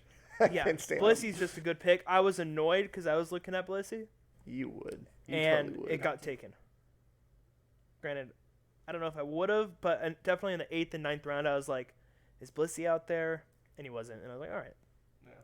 Glaceon, it's an interesting pick. No, you got. it I don't like it. should not be on I the really table. don't like it because you already have Weavile. And That's what's fair. the difference, right? I mean, Glaceon is just Glaceon a dies. slower- Weavile at least hits. yeah. Weavile's an improved Glaceon. I don't like Glaceon. I think that's one of the biggest things I don't like about this team. I would agree with you. How on do I that. say this next Pokemon? I never know how to say it. Serena. It's T Serena. It's Um, no. My gosh. She's more of a VGC. You already got Pokemon. Venusaur. I'm a little confused, right? With Venusaur, and then ended off with. I'm just gonna say Leopard. Liepard. Yeah. Good Pokemon. It's actually It's for a 9th pick. I'm like, okay. well, actually for OU, there's actually been an increase in usage for So- Liepard. I just look at this team and I'm like, you have good walls. You have a threat with Kingdra, And Weavile. but where do you? You're missing another support mon. I feel like you need to drop Glaceon and grab a support mon, or you need. I mean, me and Phil, we both said that. I agree. But continue, and I'll tell you my ideas. I think you need to find a steel type. Hey, look at how many fighting weaknesses he has. Yeah, he doesn't need a steel type, my guy. 2, Yeah, he doesn't need 3, that. Yeah, 4, that's the one thing. 5. There's a lot of fighting weaknesses, my guy. I'm just saying he doesn't need Yeah. another steel type. He does So- not need that. I understand, but you need a steel type, and I think you need to find a dragon. Okay, If- Philip, what I tell you. What? Okay. Sorry, I'll let you finish because I had this I had this amazing. You said Pelipper. No. Yeah. I know. There's a reason for. Yeah, I'll let you know. So I think I just look at this team, and Weavile. I've never been afraid of a Weavile. Yeah, it's gonna kill something, I've been but afraid it's of it not before. that great. I mean, it's very glass cannon. I'm like, Gardevoir is just a good mon, right? And Incineroar- Gardevoir's great. OU, it's like, he's all right. Kingdra, if it gets set up, Venusaur is a good mon. Blissey is just annoying. And then I good. look at Glaceon, Serena, Liepard, and I'm like, we need to improve those last 3 picks. Okay. So if you had to improve those last 3, who would you pick up right now? I'll let you go. I gotta look who's available. Okay. So here's my wild. Now again, I think he can go into a multitude of different type of weather setups. He can go a Sun Team with Chloroform, with Venusaur, and with Incineroar. He could do that. But again, I want to utilize Kingdra. So if I have this team and I drafted it and I want to improve it, first thing I'm doing is I'm dropping Glaceon for Pelipper. That is a must because now I know I can at least commit to the rain team. Okay. Now I could go a Alolan Ninetales with Hail. I could do that. And so what we can do with that one, and I'll start off with that one first. So there's 2 weather teams I want to do. I want to do a Hail one, and I want to do a Rain one. Hail, if I get a Alolan Ninetales, okay, not only am I helping out Weavile, but and weaken opponents with Hail, but also I can get Arctovish, which has Vicious Rend. It acts like a secondary Dracovish, and it has Slush Rush. Allows it to go first, means Vicious Rend does double the amount of damage. Awesome. So you can go that Ice team. Better, you can even go Bear Tick with that as well. But again, Ice type defensively, not good. Fighting type problem. Okay, got that. So it leaves us with one good setup, which is Pelipper and Rain. Here's why. Pelipper, okay, can set not only the Rain, can set Tailwind. Okay, so now all of a sudden that speed tier he's having problems with changes. On top of that, Kingdra has the ability to use Swift Swims, doubles his speed. But we're like, okay, well, there's an electric weakness. There's other weaknesses that we need to cover. We need to find something else. We can go Seismitoad if he wants to go more offensive. If he wants to remain with the walls, he can go into Gastrodon, right? For sake of time, I'm going to say Seismitoad is probably a better option. So you have Pelipper and Seismitoad as your first 2 replacements. Well, you need that third one. What's that third one? You said Dragon type? Salamence with Hurricane. And now all of a sudden you have a team that can go from just tanky all around to a team that's built on rain, and you have a Moxie Salamence in the back with Hurricane and Dragon Pulse, or Draco Meteor. That is terrifying, especially if Tailwind's up, because my team ain't going to outspeed it. You have Swiftstone on both Kingdra and Seismitoad. Seismitoad having only one weakness of Grass. Then Kingdra having, you can going the Sniper route, but also having Dragon and Water type? Man. Neutral hit on Electric now? Yeah. Like, that is, if I would have to pick three, it'd be Pelipper, Seismitoad, and Salamence. And I think he has a team that is now eliminates the fighting weakness because you got two flying types. You got the dragon coverage. You have a rain set up to enable your mons to do better. And now Weavile can now come in free if someone's scared of a Seismitoad or whatnot, and have the option to sweep if need be. And it can debuff with knockoff and hit triple axles all day. Yeah. Because you need a way to get Weavile in. I'm taking a look. Your last three picks, drop them. That's my first take. I replace those last three. Glaceon. I'm going to go with Tapu Bulu. I was kind of shocked Bulu wasn't picked. I'm shocked right now. Not as a one-to-one swap. Don't hear me out. No, I'm not saying that. I think yeah. Bulu's a good mon. I think a standalone, he's fantastic. He's a fairy. The only thing He's you got to worry grass. about is poison. Right? Yeah, but if that's Which is why the second mon I pick up is Magnezone. Oh, get electric, I see what you you're saying. get And you get the steel. steel, yeah. He yeah. doesn't have any electric. But the fairy type covers the fighting issue. Correct. Yeah. He helps cover fire or fighting, but you get Bulu, Magnezone, and those kind of compensate one another. Make a team off the waiver picks. No kidding. And then I'm about to say. for the last one, Livehard, I'm trying to figure out what the last thing you need. I almost want to go with, just to mess with everyone, a Ditto. Yeah, good. Now, there is the issue with Trey. Not a bad one. Well, kind of, in regards to team. He does not have the DLC. Okay. That's So- okay. So with my mons, it would require. I mean, it's easy for someone who does have DLC to help him out, give him that Salamence. Actually, I think Salamence is. I don't know if Salamence is already available, but a Pelipper Seismitoad is already available in the wild. Salamence you just can trade over. Everyone else is accessible except for Incineroar. I have an extra for him, so it doesn't matter. And so a lot of those mons he can pick up, train. Well, that's and all right. I'm not easy. worried about. I'm assuming they can get everything. Right. Right. All right. Assuming they can get everything. I agree. think to give an overall draft review of this team, a grade. If you say Nope. if you Let say me- don't tell me. Give me a okay, second. I'll let you do your thing first. I'm gonna go with the C. I think there I is a would've said the lot same that thing. you can improve on, but I think you got some solid mons that you can work with. For as much agree. crap as I, I gave agree. Weavile, Weavile's good, right? Kingdra's good. Venusaur, Blissey are good. Incineroar is a great lead. It's a phenomenal lead. That's actually not bad. It's got fake out, Yeah, I forgot about that. Yeah, you're right. right? It's got fake out, U-turn. I'm pretty sure it can learn Will-O-Wisp. It's just a good mon. It's a good lead. Yep. Absolutely. Gardevoir is also a good mon. I think it's a well-rounded team. Well, it can. But it can do I whatever think it wants. I almost feel like he kind of gave up in the last three picks, and he just picked some teams, and it's like really the team is made from those last three because that gives you coverage. And I think if you just fix those last 3 months, I think you got a B team, in my opinion. There's a lot left on waivers. Yeah, So well, and that's I'm gonna say yeah. a C. I was thinking C minus, and then I was like, no, I think we can work with what we got. I'm gonna go with a C. Yeah, I think if there's anything we learned from last season is that the ones that were graded a D, the ones that were graded an F were like, because there was one who had a similar fighting issue. I believe it was Pewter City with Alexis.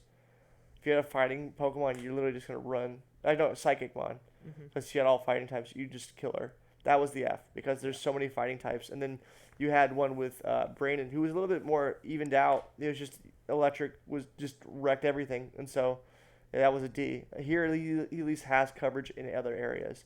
I do know that a lot of the mons he drafted are some of his favorite, and so I can't knock a guy off for doing that. But again, I think from just where he's at right now, yeah, I would agree. I think it's a C. I think that it's still a respectable team. I've seen sets similar to Pokemon like an Incineroar and Liepard in there that have done some work on my team with Thunderwave, Encore, other stuff that where it traps you into certain situations. Especially if you're able to predict it, Encore it, switch out into a if you have the fairy type, that's huge. And I think That's huge. You made me think. You said favorite mons, and I know we already I gave Corbin Donphan Crocodile. Would be another great. Oh, pickup. I didn't even think about Crocodile. Crocodile would Oh be a my great pickup. gosh, dude. You got Moxie, you got Intimidate, Ground type. You can do a lot with Crocodile. You Dude, can that scarf Crocodile's actually sick. I think that would be a better pickup than Donphan. But all right, let's move on. Side note: why did you make it white text for Saffron City so that I can't even read who this is? It's Alex. Alex. Everyone else is black, and then you chose yellow to go with white. Like, brother. All right. Man, we're making this podcast long. That's okay. Yeah, it's okay. We can I'll just speed listen it to it. Yeah. So, Alex. Clefable, Zeraora, I think. Zeraora, whatever. Niddle King, Rillaboom, Aegis Slash, Como, Excadrill, Hydreigon, Latios. I like this guy's second half way more than I like his first half. Me and Philip had a very similar experience, and I'll tell you why I like his first half more, though. But we'll get around to that. I think it's it's better than an average team, I think. I really like the Como, Excadrill, Hydreigon. I think you got maybe too many dragons. Definitely. But definitely. you also got Clefable, which is just annoying, right? I think it's a strong team. It's a very hyper offensive team, excluding Clefable and Nidoking or Slowking. I mean, it's not bad. Rillaboom, I was kind of like, I don't know about that one, but yeah, I think it's a good team. I don't really have much. How do you say it? Zeraora? Zeraora. Is that the one that can is disguised? No, that's Zoroark. Zoroark. He looks like He's new this gen, right? no, he came out something. Yep. He's the electric cat. Oh, okay. Okay. Like 140 base speed. Yeah. Yeah, and dude, he's actually really. I think scary. it's a good move. I think it's a good team. Yeah. Okay. I question where Rillaboom fits. I'm not sure. I also feel like you're too heavy on dragons. But I think you're missing a fire type. And I think you need to pick either Latios or Hydreigon and pick up a fire type. The Blacephalon is still out there. Granted, it's a glass cannon. It's more of a glass cannon than Weavile, if I'm being honest with you. I agree. Like I think even with Stealth Rocks, if you have Stealth Rocks, just give up because you're gonna get tagged. Yeah, I think it's. Because I legit, instead of Darmanitan and even instead of Exploud, I contemplated Blacephalon so much. I really did. You can sash him, and it's really cool. But I mean, his signature move kills himself. Yeah. Which it does a lot of. You'll get a KO off of it, no doubt. But you get only 2 shots with it and it's over. Yeah, I think. Yeah, I'm just trying to think around. A lot of special mons. Well, no. I think it's a well balanced team. I know Slowking has been really good now. I don't know why, but that's fine. It's the typing and ball. But I think it's a good team. I just don't see where Rillaboom and either Hydreigon or Latios fit. That's kind of my take. I think it's a solid team, though. Philip said the same thing. The reason why I say Rillaboom is I think Rillaboom is one of his biggest threats here. I think it's right next to Zeraora and Aegis Slash in regards to effectiveness. Now, have you played Showdown yet recently? Showdown? Yeah. No, but I know this thing got a buff and it's really good. So he gets grassy terrain right out the gate, just like Tapu Bulu. But he has a move called Grassy Slide, which is like +3 to his priority. And it's not a weak move either. Philip, you can look up the damage calc. The Grassy Slide, essentially he moves first, but for an absurd amount of damage. In fact, when I looked at my team, I'm using my team in Showdown. Only 70. Yeah, but it's stab. Pretty good. For a priority move, stab with grassy terrain. That's a good actually crazy because you get stab, add grassy terrain on it, and so that priority move is hitting near 100, if not a little over 100, and he gets priority on it. So against my team, which is hyper offensive and fast, he outspeeds half my mons, actually more than that. And so if you have that with Rillaboom, with Zorora, you have two.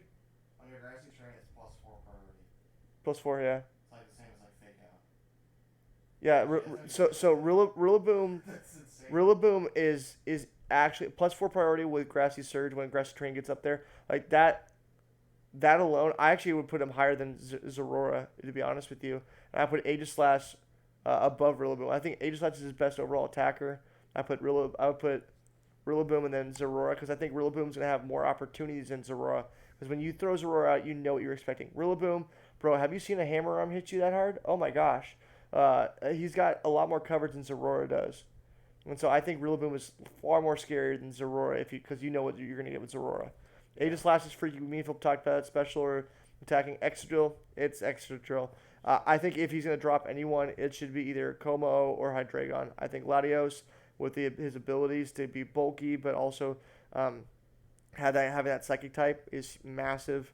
And again, I think fairy types poop on this team, so I don't think you need another Dark Dragon. I think you need to have Latios in the back to help you out. Yeah. Like I said, I think it's a good team. I think I don't really know much that I would change. I think you just got too many mons trying to do the same thing. I agree with that. Actually, I actually do agree with that. Yeah. That's my one critique, I would say.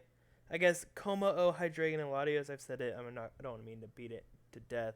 You don't need all three of them. You need to drop one and pick up something that's more bulky. I agree. I would give this team. What did I give Corbin? Yeah, you gave Corbin a B minus. I'd give this team a B. I think it's a good team. Okay. I think it's a very good team. I think if you don't change anything, I'm like it's still a good team. It still has a lot of threats. But yeah, I think actually one thing I just looked at, I don't see any hazard control. Doesn't have any hazard control at all. He does not have anything. That's probably gonna be the downfall of this team. Actually, I think it's the downfall of most, if not all, the teams except for you. Michael is different. Michael has some hazard control. So I know that much, but I'll give it a B. I think it's a good team. I think it's gonna struggle a little. Hazards. Okay. Let's move on to Jared. So. The same team as last year, dude. It's the same exact team. Give or take a couple more heavy hitters. It's almost like he doesn't want to breed.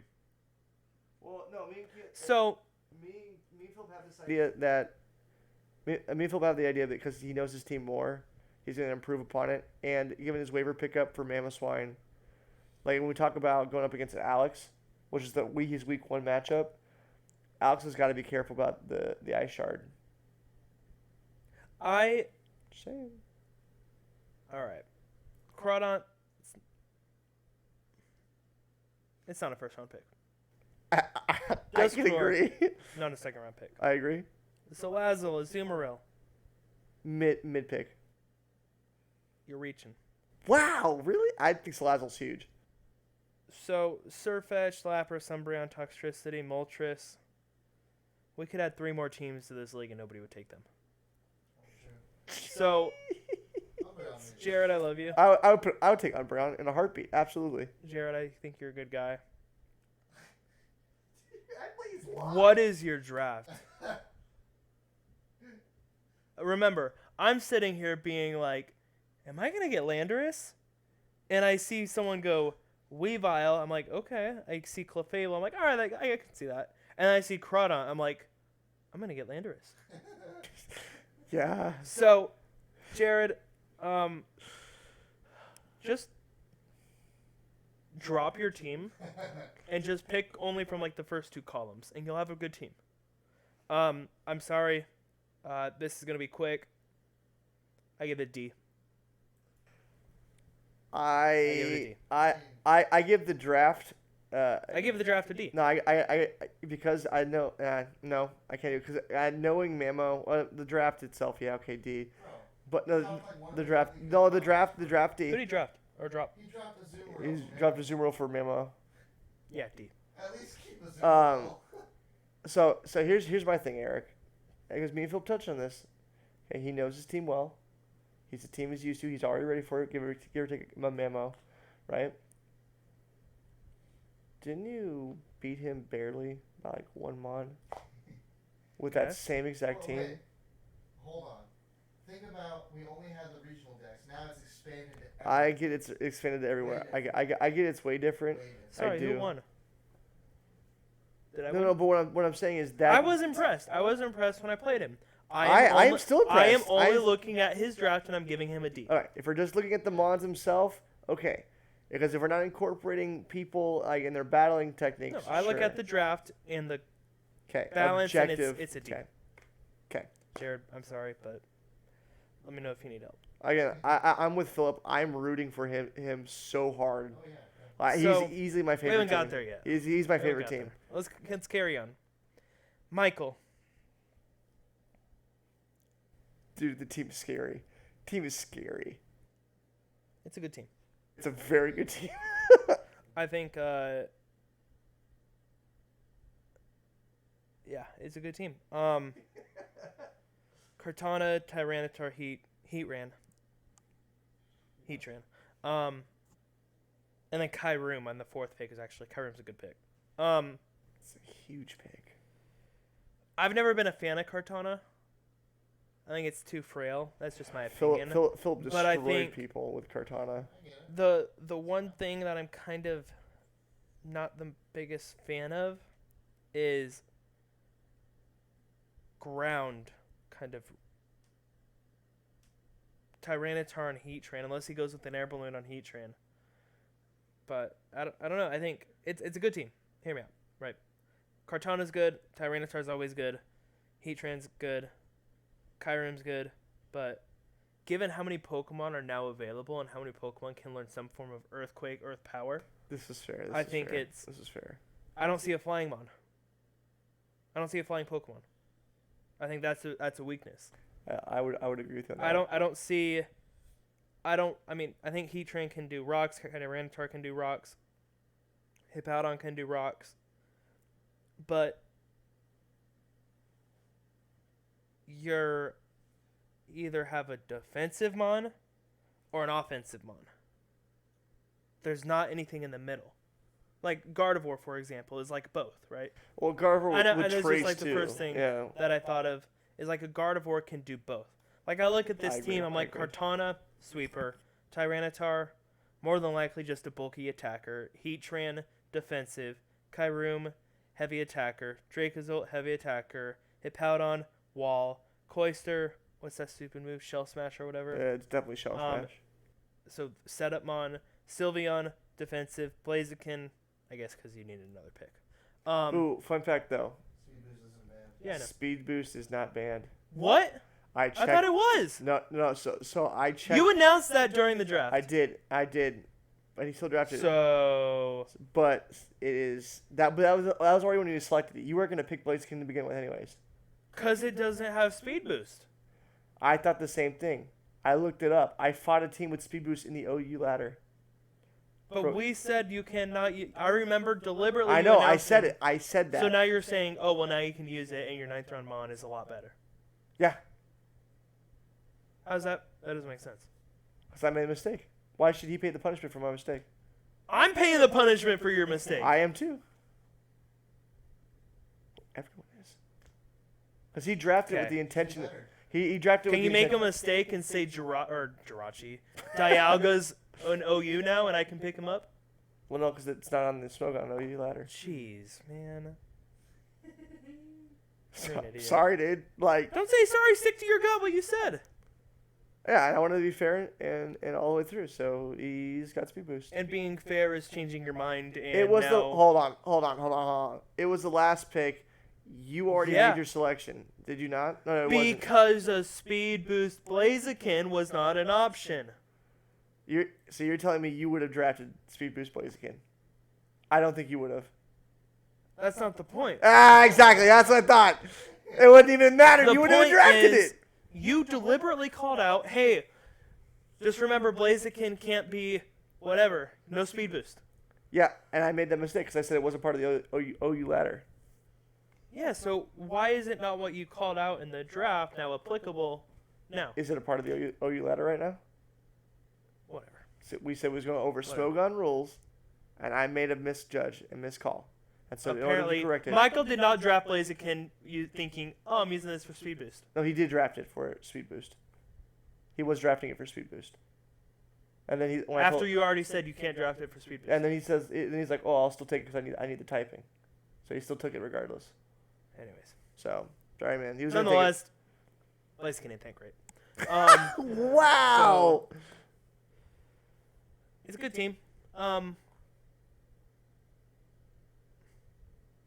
just trying to figure out. Because I know what he's going for, and it's a lot scarier than what people are thinking initially. Think about it real fast. I mean, if it's a sand team, so be it, but Definitely is a sand team. it's all right. Yeah, I mean, your first 3 mons don't take any damage. Yep. So, yeah, it can be good. I think it's a good pickup. I was looking at Hippowdon, and then I was like, yeah, I'm good. But overall, I think it's a good team. I think Sylveon at an 8th round pick is a good value pick. It's a huge value pick, man. That thing's just bulky and annoying. I guess the one question mark I have on this team is just Cloyster. I don't. I get it. I mean, it's just pressure. You know what you're getting. Me and Eric are on the same wavelength. I just don't. No, I mean I agree with that. Drop closer and pick something else. Yeah, I mean I still think Cloyster alone is good. If you have a lead Cloyster, if you just lead them, and because think about it, if they mess up on their first, if you're playing him and you mess up on your first turn and he gets a free boost, like, what are you gonna do about that? Granted, I would put Ferrothorn out in a heartbeat. Well, here's the thing. But still, With this team, I know what I'm getting. There's not really any question marks on what these mons are gonna do or could do. It's That's very fair. straightforward. There's no, like I said, value mons that can do offensive or defensive or setup or this or that. I And I'm think kinda I just think like, the okay. biggest threat on his team right now is Dracozolt. That is the biggest threat. Meh. That's only because you had him. No, you want to know why? Why do you think he drafted Dracozolt? I don't know. What ability does he have? I don't know. So he has Hustle. Yeah, obviously you can put Blender Policy on there. He has Sand Rush. Oh, okay. That's fine. It's a good pick. And with Bolt Beak, that's gonna do some mad damage, dude. So, yeah, I think it's good. Grading it? You're gonna give it a grade?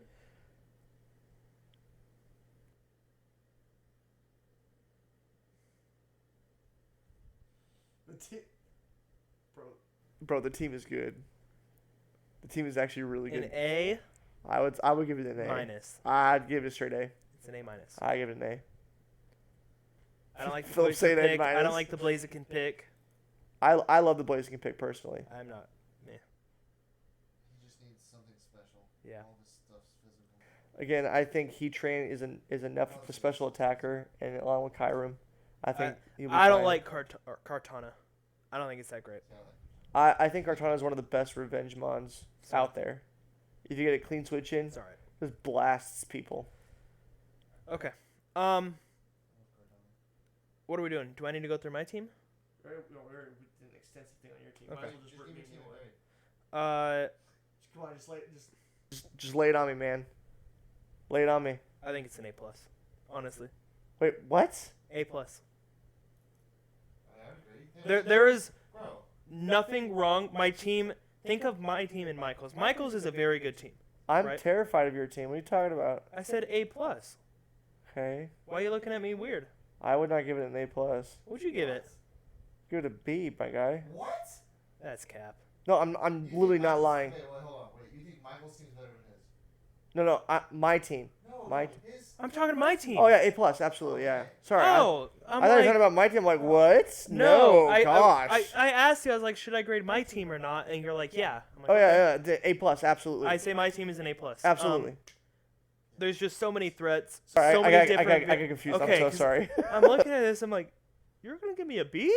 No, I'm giving you an A plus. A plus again. I called you There's S so tier. many variability that I can do with my mons that from assault vesting to hazard control to scarfing to tricking to paralyzing to whatever, right?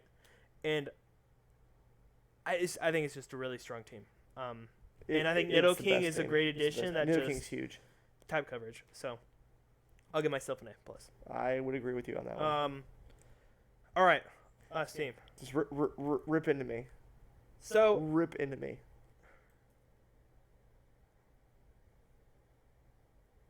just grading on the draft. I'm not looking at what you did or dropped or whatever. That's fine. Garchomp Tapu, strong. Nobody can knock that. Garchomp Tapu, they were back to back. You can't really say one's a first rounder, one's a second rounder because they're the exact same. They're one back to back picks. Yeah. I get that. I got question marks with Gengar. Okay. I understand why. I know you love Gengar. I'm just questioning the third round pick.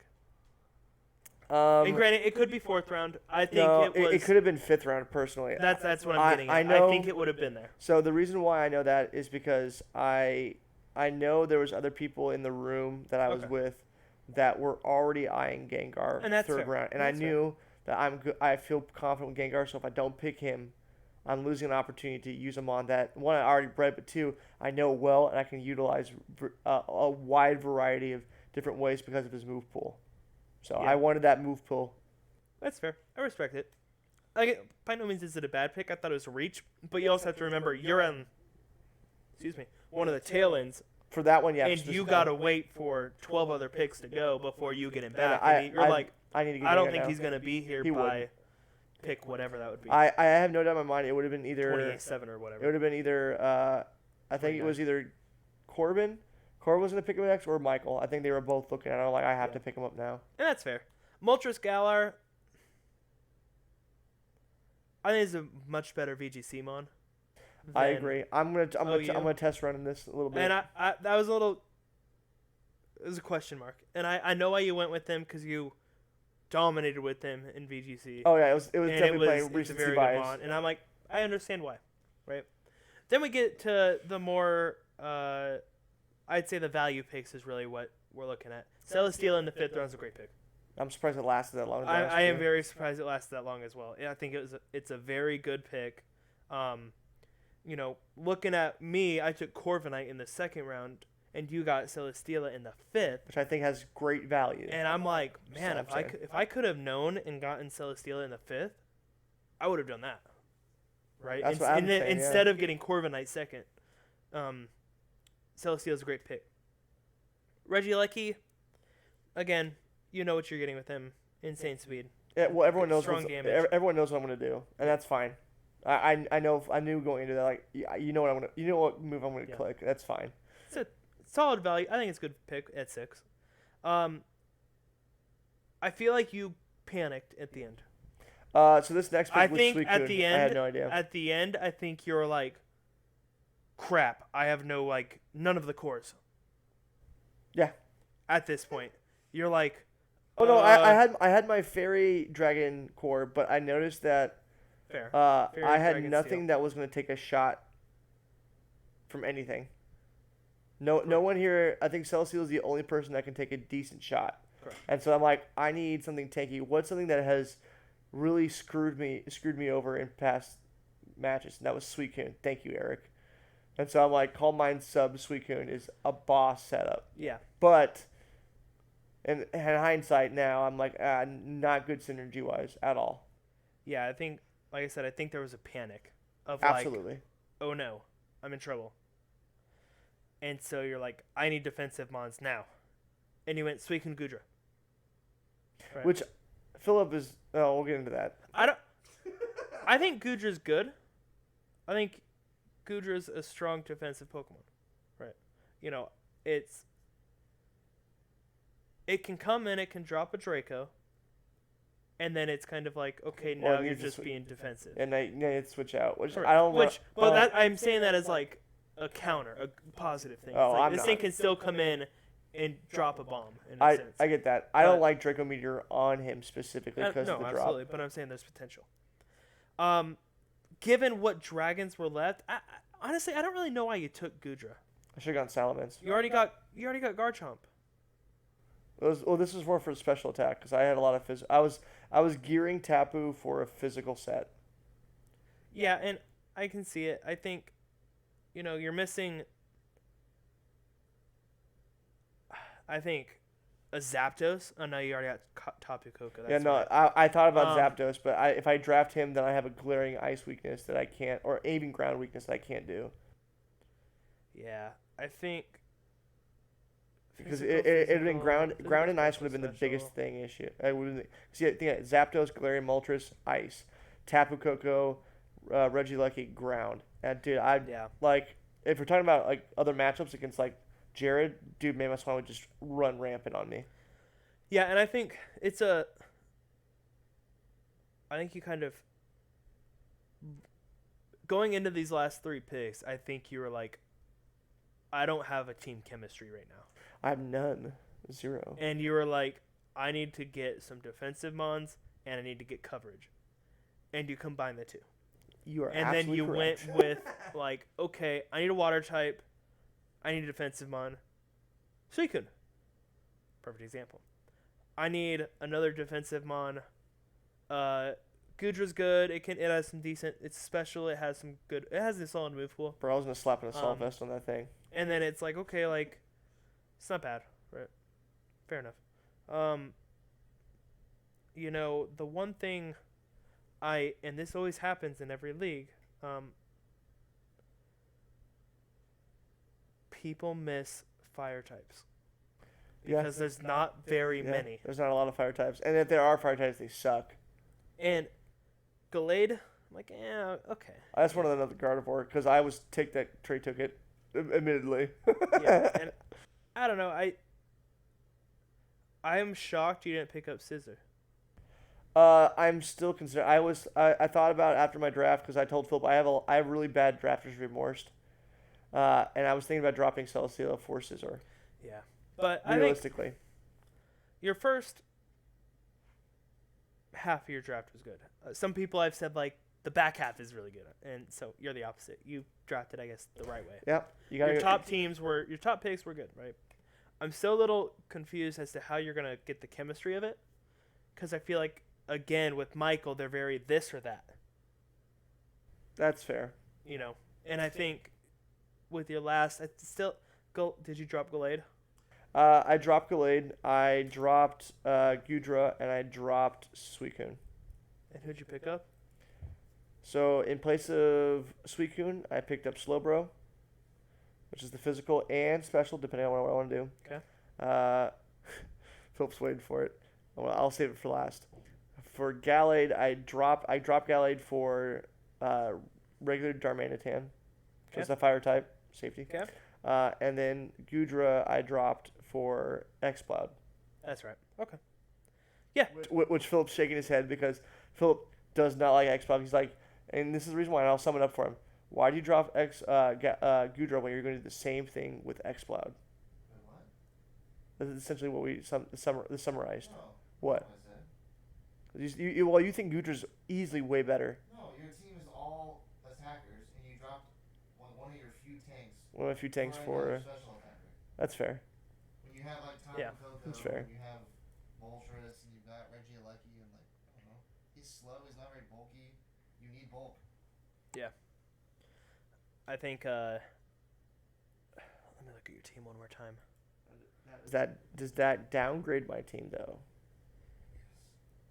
Here's a mon Philip that is like yes. does not fit your style Okay. at all, but I think it would be really good for you. Amoonguss.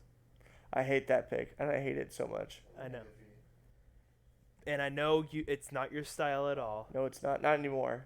Not But- anymore at all. I think that's a good pick. It puts anything to sleep. It's a grass type. It's a poison type for fairies. It's defensive. It's a good mon to just have in your back pocket for whenever you're going against fairy heavy teams or teams where you're like, I just need to.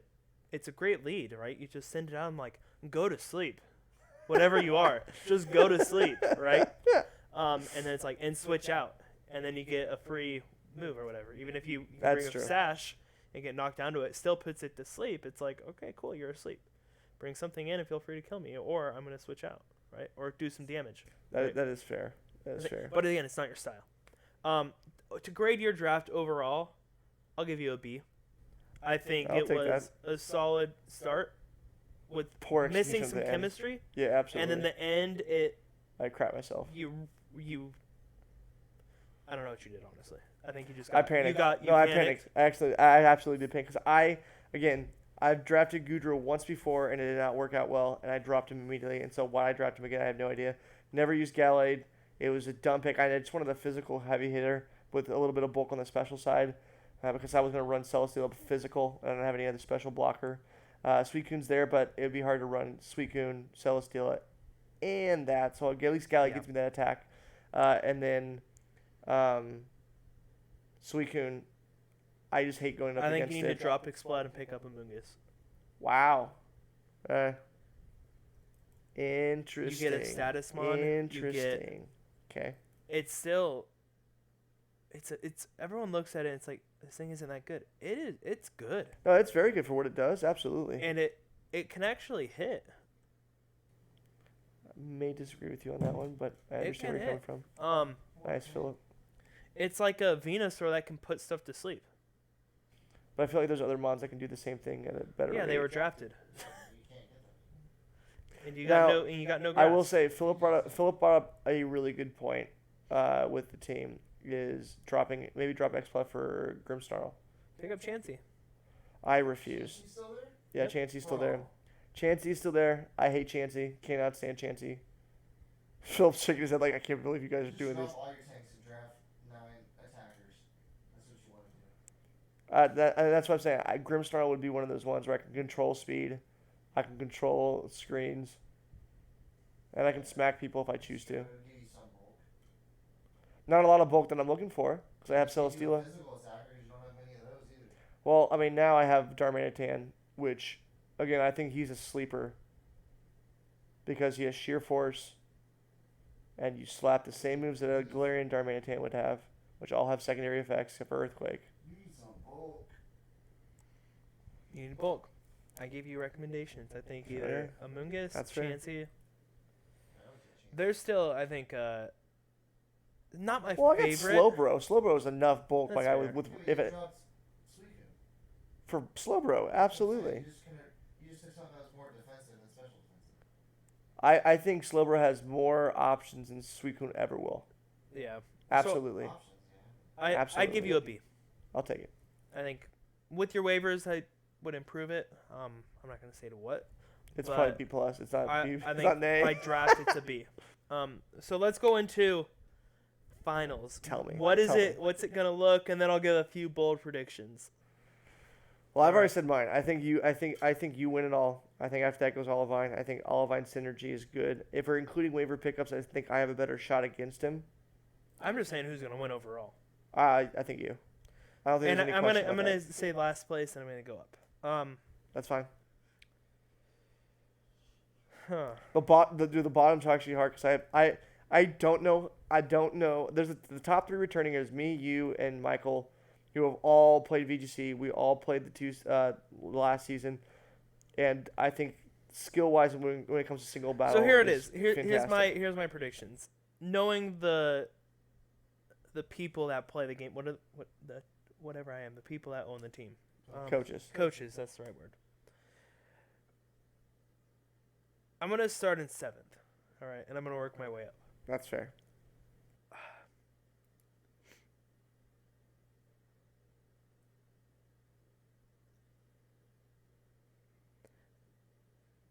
To Philip's point, someone has to be last. Someone has to be. And last, it's not. and It's I not. don't like It's it. not. It's not a personal thing. It's something like if you're basing it solely off on the Pokemon, and which is what Philip did. He based it solely off Pokemon, which I like. But if you're not always, yeah, that's true. If you're incorporating coaches, this is where this gets a little tough. Coaches as well. Oh yeah, you have to include the coach. All right, in 7th place, I'm gonna go Snow Point. I don't like the draft. That is a strong take. I don't like the draft. I think it was my worst rated. No, Jared was worse. I think it was just not a good draft. And to be honest, I don't know his background in Pokemon. And that's where Philip was coming. He doesn't know. All we know is that he is well versed in VGC, which shows in his draft picks. So he's 7th. I'm going to go with Duford in 6th. Oh, okay. Because I think he played with us last year, right? A little? He Uh, took over a team? no, Corbin was slotted to take No, Alex's he was spot. supposed to take a team. He was but supposed to take Saffron. Wasn't able to, and so Okay. Alex took that as the sub. And Alex has been with And- us ever since. In 6, 7, 6. In 5th place, I'm going to go with Violet City. Wow. I think Violet City's going to be in 5th place. Wow. And then I got Saffron in 4th place. Okay, that's fair. I can see that. Now, for the top 3, This is gonna be hard.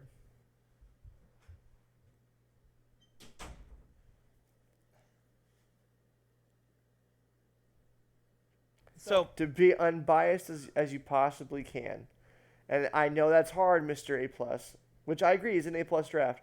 But if you can be as Let me unbiased say as this. possible, okay? I'm winning the league. I'm getting 1st place. Okay, fine. Just outright. I believe I got 1st place. Singles is my mantra. I don't like doubles. Singles, if Singles I is put my in mantra effort, too, is but my whatever. mantra. When I've actually put effort in, I do very well in singles. All right. Now, who am I going to beat in the finals? It's a better question. And better yet, who's going to win the semifinal match between these two? Being Michael and Nate. I don't know who to say. Just say it. It's Michael, isn't it? It should be. I'm going to go with Nate getting 2nd place. Wow, I'll take that. I think I don't even have that much faith in myself. it'll be close. I think it's going to be a mistake that cost it. I think someone's I not can going see to that. think through. I can see that. I think Michael's going to make a mistake, and you're always the overthinker, and I think Michael's going to go for the normal play, and you're going to get a good either a move, switch, whatever. That's just going to change everything, and especially in the semifinals is my take. I can see that. So I'm 1st, Nate 2nd, Michael's 3rd. I got Alex in 4th, Jared in 5th, Corbin in 6th, and Trey coming up in last place. Okay. Now, bold predictions. Okay. I think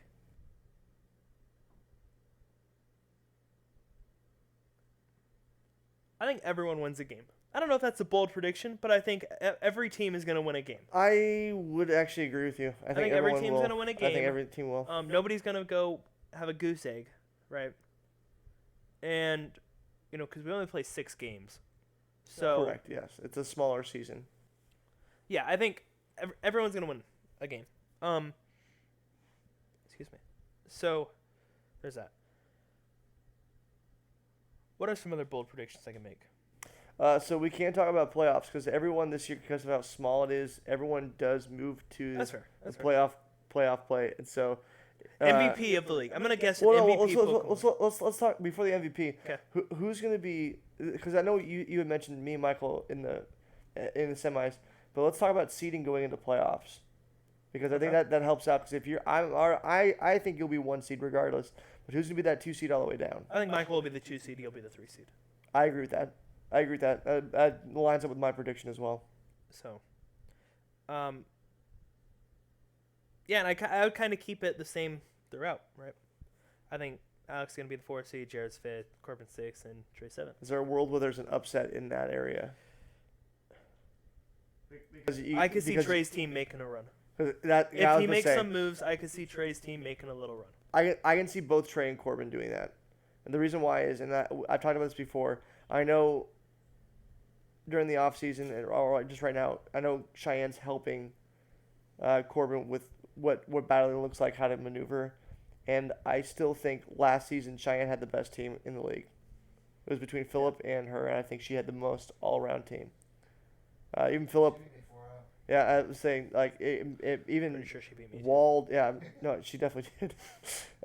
And so even though wasn't trying. I beat her, it wasn't like I didn't earn that. If I may, it was all came back down to prep. She over prepped, and she put a move on her Dragapult that she shouldn't have put on. She put Hex instead of Shadow Ball, and he moves first against my Darmanitan, even though it was scarfed. So she should have won that. And that's what I think. And she was the favorite going into the playoffs. And so if she's helping Corbin out and Corbin can retain that information, Trey and Corbin look really good set up going into the playoffs. Yeah, I can see one of them being a dark horse. I guess I still side more with Trey being the dark horse. I think I he agree. can make a move, and I think he's just a few changes away. Well, and he has the Pokemon knowledge too, from what I understand. So yeah, absolutely. That's my dark horse, I'd say. Even though I have him coming in last, I still think he can make a move. Now, MVP of the league. This is from what I want to know. Pokemon. So for reference, last year was Gardevoir because it got way too many kills. I even believe that it should not have gotten that many kills, but people just don't realize you can put Energy Ball on it, and so I killed a lot of Watermons off that. But I'm intrigued by this. Who do you got? And we're just Gardevoir. Most kills, right? Yeah, MVP. Well, okay. So there's ways you can calculate it. So you can go off like direct kills, passive kills from hazards, and how it overall shapes your team. I look at MVP as, how does it overall impact the team? Because if I'm looking from last year, yeah, I have Dracozolt, yeah, I have Darmanitan, but if I don't have Gardevoir, I lose a lot of those games. MVP Specifically with Eric Dressler. of the league is going to be Kyurem. See that? Oh, okay, you have to explain that one. That Mon is so good. I spaced that total out of all the entire draft, I think. And whatever it hits it like a truck. I think when that thing comes in for a revenge, if I'm anywhere damaged, I'm dead. Yeah, you are dead. Or I have Absolutely. to switch and take a big hit. Yeah, I agree. That's the issue with him, Kyurem, is, and even the coverage, it doesn't have much, but it has really does not ice have any and dragon, coverage. and that hits pretty much everything neutral. Yeah, Phillips over there shaking Between his the head. two Yeah, of that's a them. good point. And it, it's like 180 attack or something. I don't know if it's 180. I think it's like I 160? think it's 140. It's up there. That's all I know. It is probably, again, I think it has the highest base stat total out of the entire draft. No, that's the fused form. Oh, But Kyurem, like 140. Pretty sure it's 130. 130. Yeah, What's its speed? Attack and special attack. yeah, that's what I'm saying. He can be run as a mixed. Yeah, 125 HP. that's why. And it can God, also 125 HP. That's why its My typing goodness. is not the greatest, but Ice and Dragon hit everything. It knows very powerful. What? It knows the Roost. Ice Roost. Yep. There's no way it knows Roost. Substitute. Are you serious? Yeah, and that's why I'm like, What? that's why Oh I my looked at gosh. Michael's team, and it's like, yeah, those top three are like good, but Kyurem is good. He just So, needs to get his hands on him. Yeah, Ice Beam. But- Yeah. it's good, Mon. That's my MVP of the league. Psychic. He knows Psychic too. Rock Slide. It knows everything. Wow. Shadow Ball. Now, Wow. Shadow Ball too. Gee. should I make another bold prediction Sure. Yeah. Why not? about my team? Sure. Why not? Dang, he was good. What? Are you going for like 6-0s? I will not lose a game, and I will beat every team by at least 2-0. At least. 2-0. I will never win a 1-0. I will go undefeated. I don't know if that's 7-0 or 8-0, 9-0, whatever it comes out to. 7-0. I will be undefeated, and I will curb stomp this league. No doubt. You realize I'm gonna take a picture at this moment right here. No And I'm gonna put doubt. I'm gonna put it in quotations. Yeah. And you better take a picture of that and put the number 1 next to it after this league, because that's what's going to be there. All right, let me in. I'll make No my team doubt. off waivers. Right. Philip could make a team off waivers right now. So- I don't want to. There's too much to handle with my team. I can beat people in so many different ways. Okay. And especially because I got the terrains. I got Misty Terrain and Psychic Terrain. That's true. I mean, those alone, the hazard control, who do I put a scarf on? I can put a scarf on 5 different Pokemon. No, you put Who do I put specs on? You put specs on Lily. You put Scarf on Nidoking. I mean, I know you can do a Life Orb on Nidoking, which will give you. Or do I variety, scarf But I'd Landorus? scarf. Do I ban No. Landorus? You banned Landorus, absolutely. Do I Assault Vest Landorus? No. Right? There's too much to deal with my team. Okay. It's too good. 0 faith. By the way, I'll probably drop Scrafty in like a week or I was two about to say about a week. and pick Yeah. up something else because Wow. something better. That's But a bold prediction, my guy. I'll win easily. Not worried. Wow. But yeah. Wow. So good luck. Enjoy your bye. Watch me lose the first game 3-0, but That'd be I don't know if I that'd be play. hilarious. You have your schedule the first half. It's harder. You play Corbin first, so it's No, he plays Corbin first. yeah. And then then he plays Michael and you. and so So if well he I gets played past my that, you're good. yeah, and I I don't think know. Jared almost beat me last year. that is true. Jared almost. That's true. I think the only thing working in my favor is that you wouldn't have seen me play, and that I'm coming out of week 2, And then I'm not. having that information available. Granted, I know you'll change it up, but I don't have a bold prediction for you. I don't.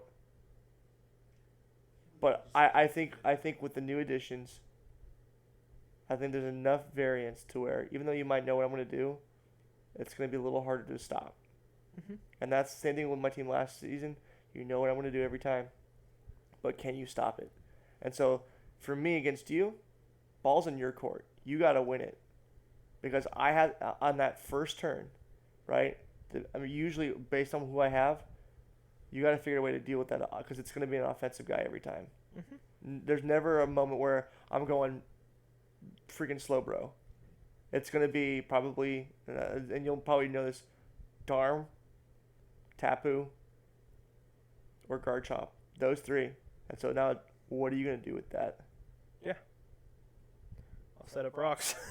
True, but if my guy's already up there, how are you I'll going to be able to take paralyze you. that I'll hit? burn you. Well, But you got to move first.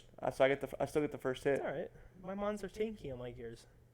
But my mons do more damage than I'll yours. just send out Nidoking and Scarf it. That's what I'm saying. So that goes back to what I'm saying. So again, I think and this is the reason why I think I like hyper offensive teams now than before, where I like tankier guys, is because it's less prep work for me, because I know what I have to do, and now you have to overthink who am I gonna bring, and what am I gonna do.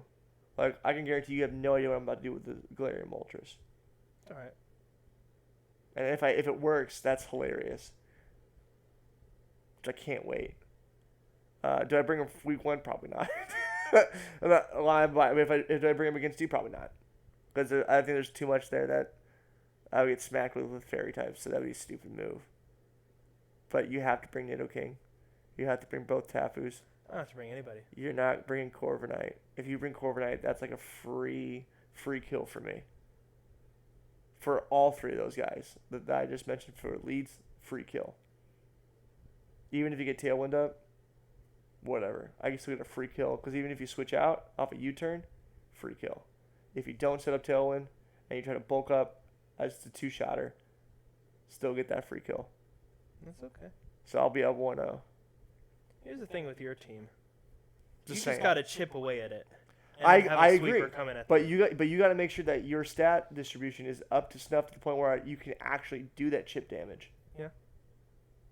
So that's why I think our match, week 2, obviously that's the game of the week, and I'm actually wildly intrigued to how that's going to play out because I still think I lose. Mind you, keep this in mind. I still 2-0. think. sure. Yep, because that's what I'm going to do. I'm going to win everything by 2-0 2-0. minimum. He's gonna throw just so it's exactly. I know. That's what you do. That's what lines up. But I mean, that's even like for every other team in the league. Like that's why I feel a little bit more comfortable in as I feel a little more saucy is because you have to adapt your play style to what I want to do. Yeah. Because I know full well that it's just a point and click type thing for me. Yeah. So my goal is to terrify every my team. team has to be the most creative, which is where it's That's fun fair. because That's fair. then you get more into it. That's fair. So my I just team's like going to be scaring people. creative. Your team is just going to be hyper offensive. Yeah. I love it. And I think there's a lot I can do with my team. So Well, and you can make him bulky offensive too. Yeah. Furthorn easily can be an offensive mon. Granted, you typically shouldn't, but you can. And you can make it not even a hazard guy, just a debuff. Like I'm gonna smack you and see what you do. Mhm. Gyro ball, knock off, power whip, throw something else on there. Thunder wave if you want to be that. If you want to be that guy. Even like for me, Celesteela can be done offensive too. So, in no way, shape, or form am I sitting here saying, like, okay, like, he's I think my creativity is not nearly as much as yours, obviously, but the biggest question mark I've had so far is who do I put leftovers on? yeah, so I think I that's got about 5 different I think that's a Pokemon fair that will point. like So, leftovers. I know we're, like, taking sweet time. I'll probably cut this up, but not cut this out, but cut it up. Since we are using the actual game itself, you can only use one item per person, which is something that. No, you can use repeats in Smogon. Oh, yeah, you can. No, you Yeah, can't. I've done it with 2 lefties. I promise you can.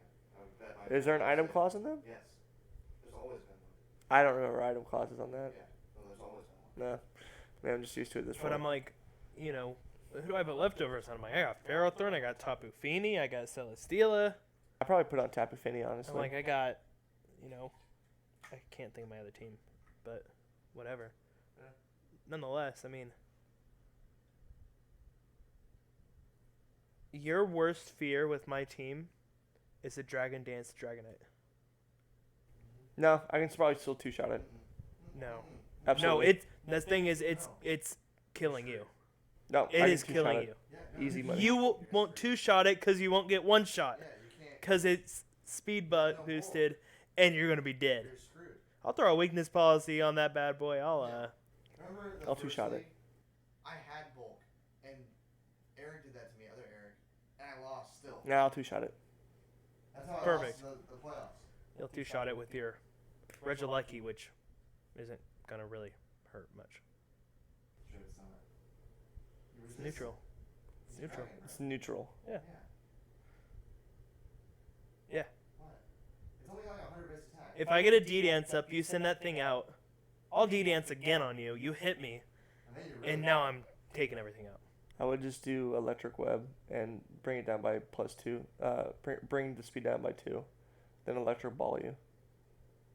You can stash that bad boy. It doesn't matter. I have 200 plus speed. No, you don't have an answer. If it's set up, if something sets up on you, no matter what it is, your team's screwed. It doesn't matter what Pokemon it is. I legitimately think that I will not have any issue with Dragonite. No, it's not just Dragonite. It's setups in general. No, I think it'll be fine. That's what kills hyper offense. I'm telling you, I think it'll be fine. Okay. We'll see. You know what? I'm going to beat you in week 2. I mean, I agree. I think you will beat me. 4-0. 4-0. Called it. I mean, there's a possibility, obviously, that that's a 4-0. It's 4-0 easy. I don't know about easy, but sure, yeah. I'm confident. Just don't let things set up. Otherwise, your team's screwed. Hey, when can I send waivers in? That's a great question. Waivers go in, so it's the new week starts on Monday. Get some bull. So how does it work? Like, if I win, do I get last pick? Yeah. So after week 1, it's based off order of rank. With the caveat that if I request something, you can't request it too. Well, I don't do that anyways. I know, but I Because felt fun like that was fact, given. when you asked for Nidoking, I was looking at him the entire time, and you put it in. I saw the timestamp. I'm like, That really So. sucks. All right. Well, good luck. You too, man. It'd be a real shame if something went to sleep. That's fair. Honestly, I can just pick up Snorlax and be fine with it, but All right. I'm done. Snorlax would be it. All right, guys. Well, with that, we're going to let this long podcast chill out, and we can talk more smack. So, with that, you all have a fantastic day, and I'll see you later. Yeah. Take care.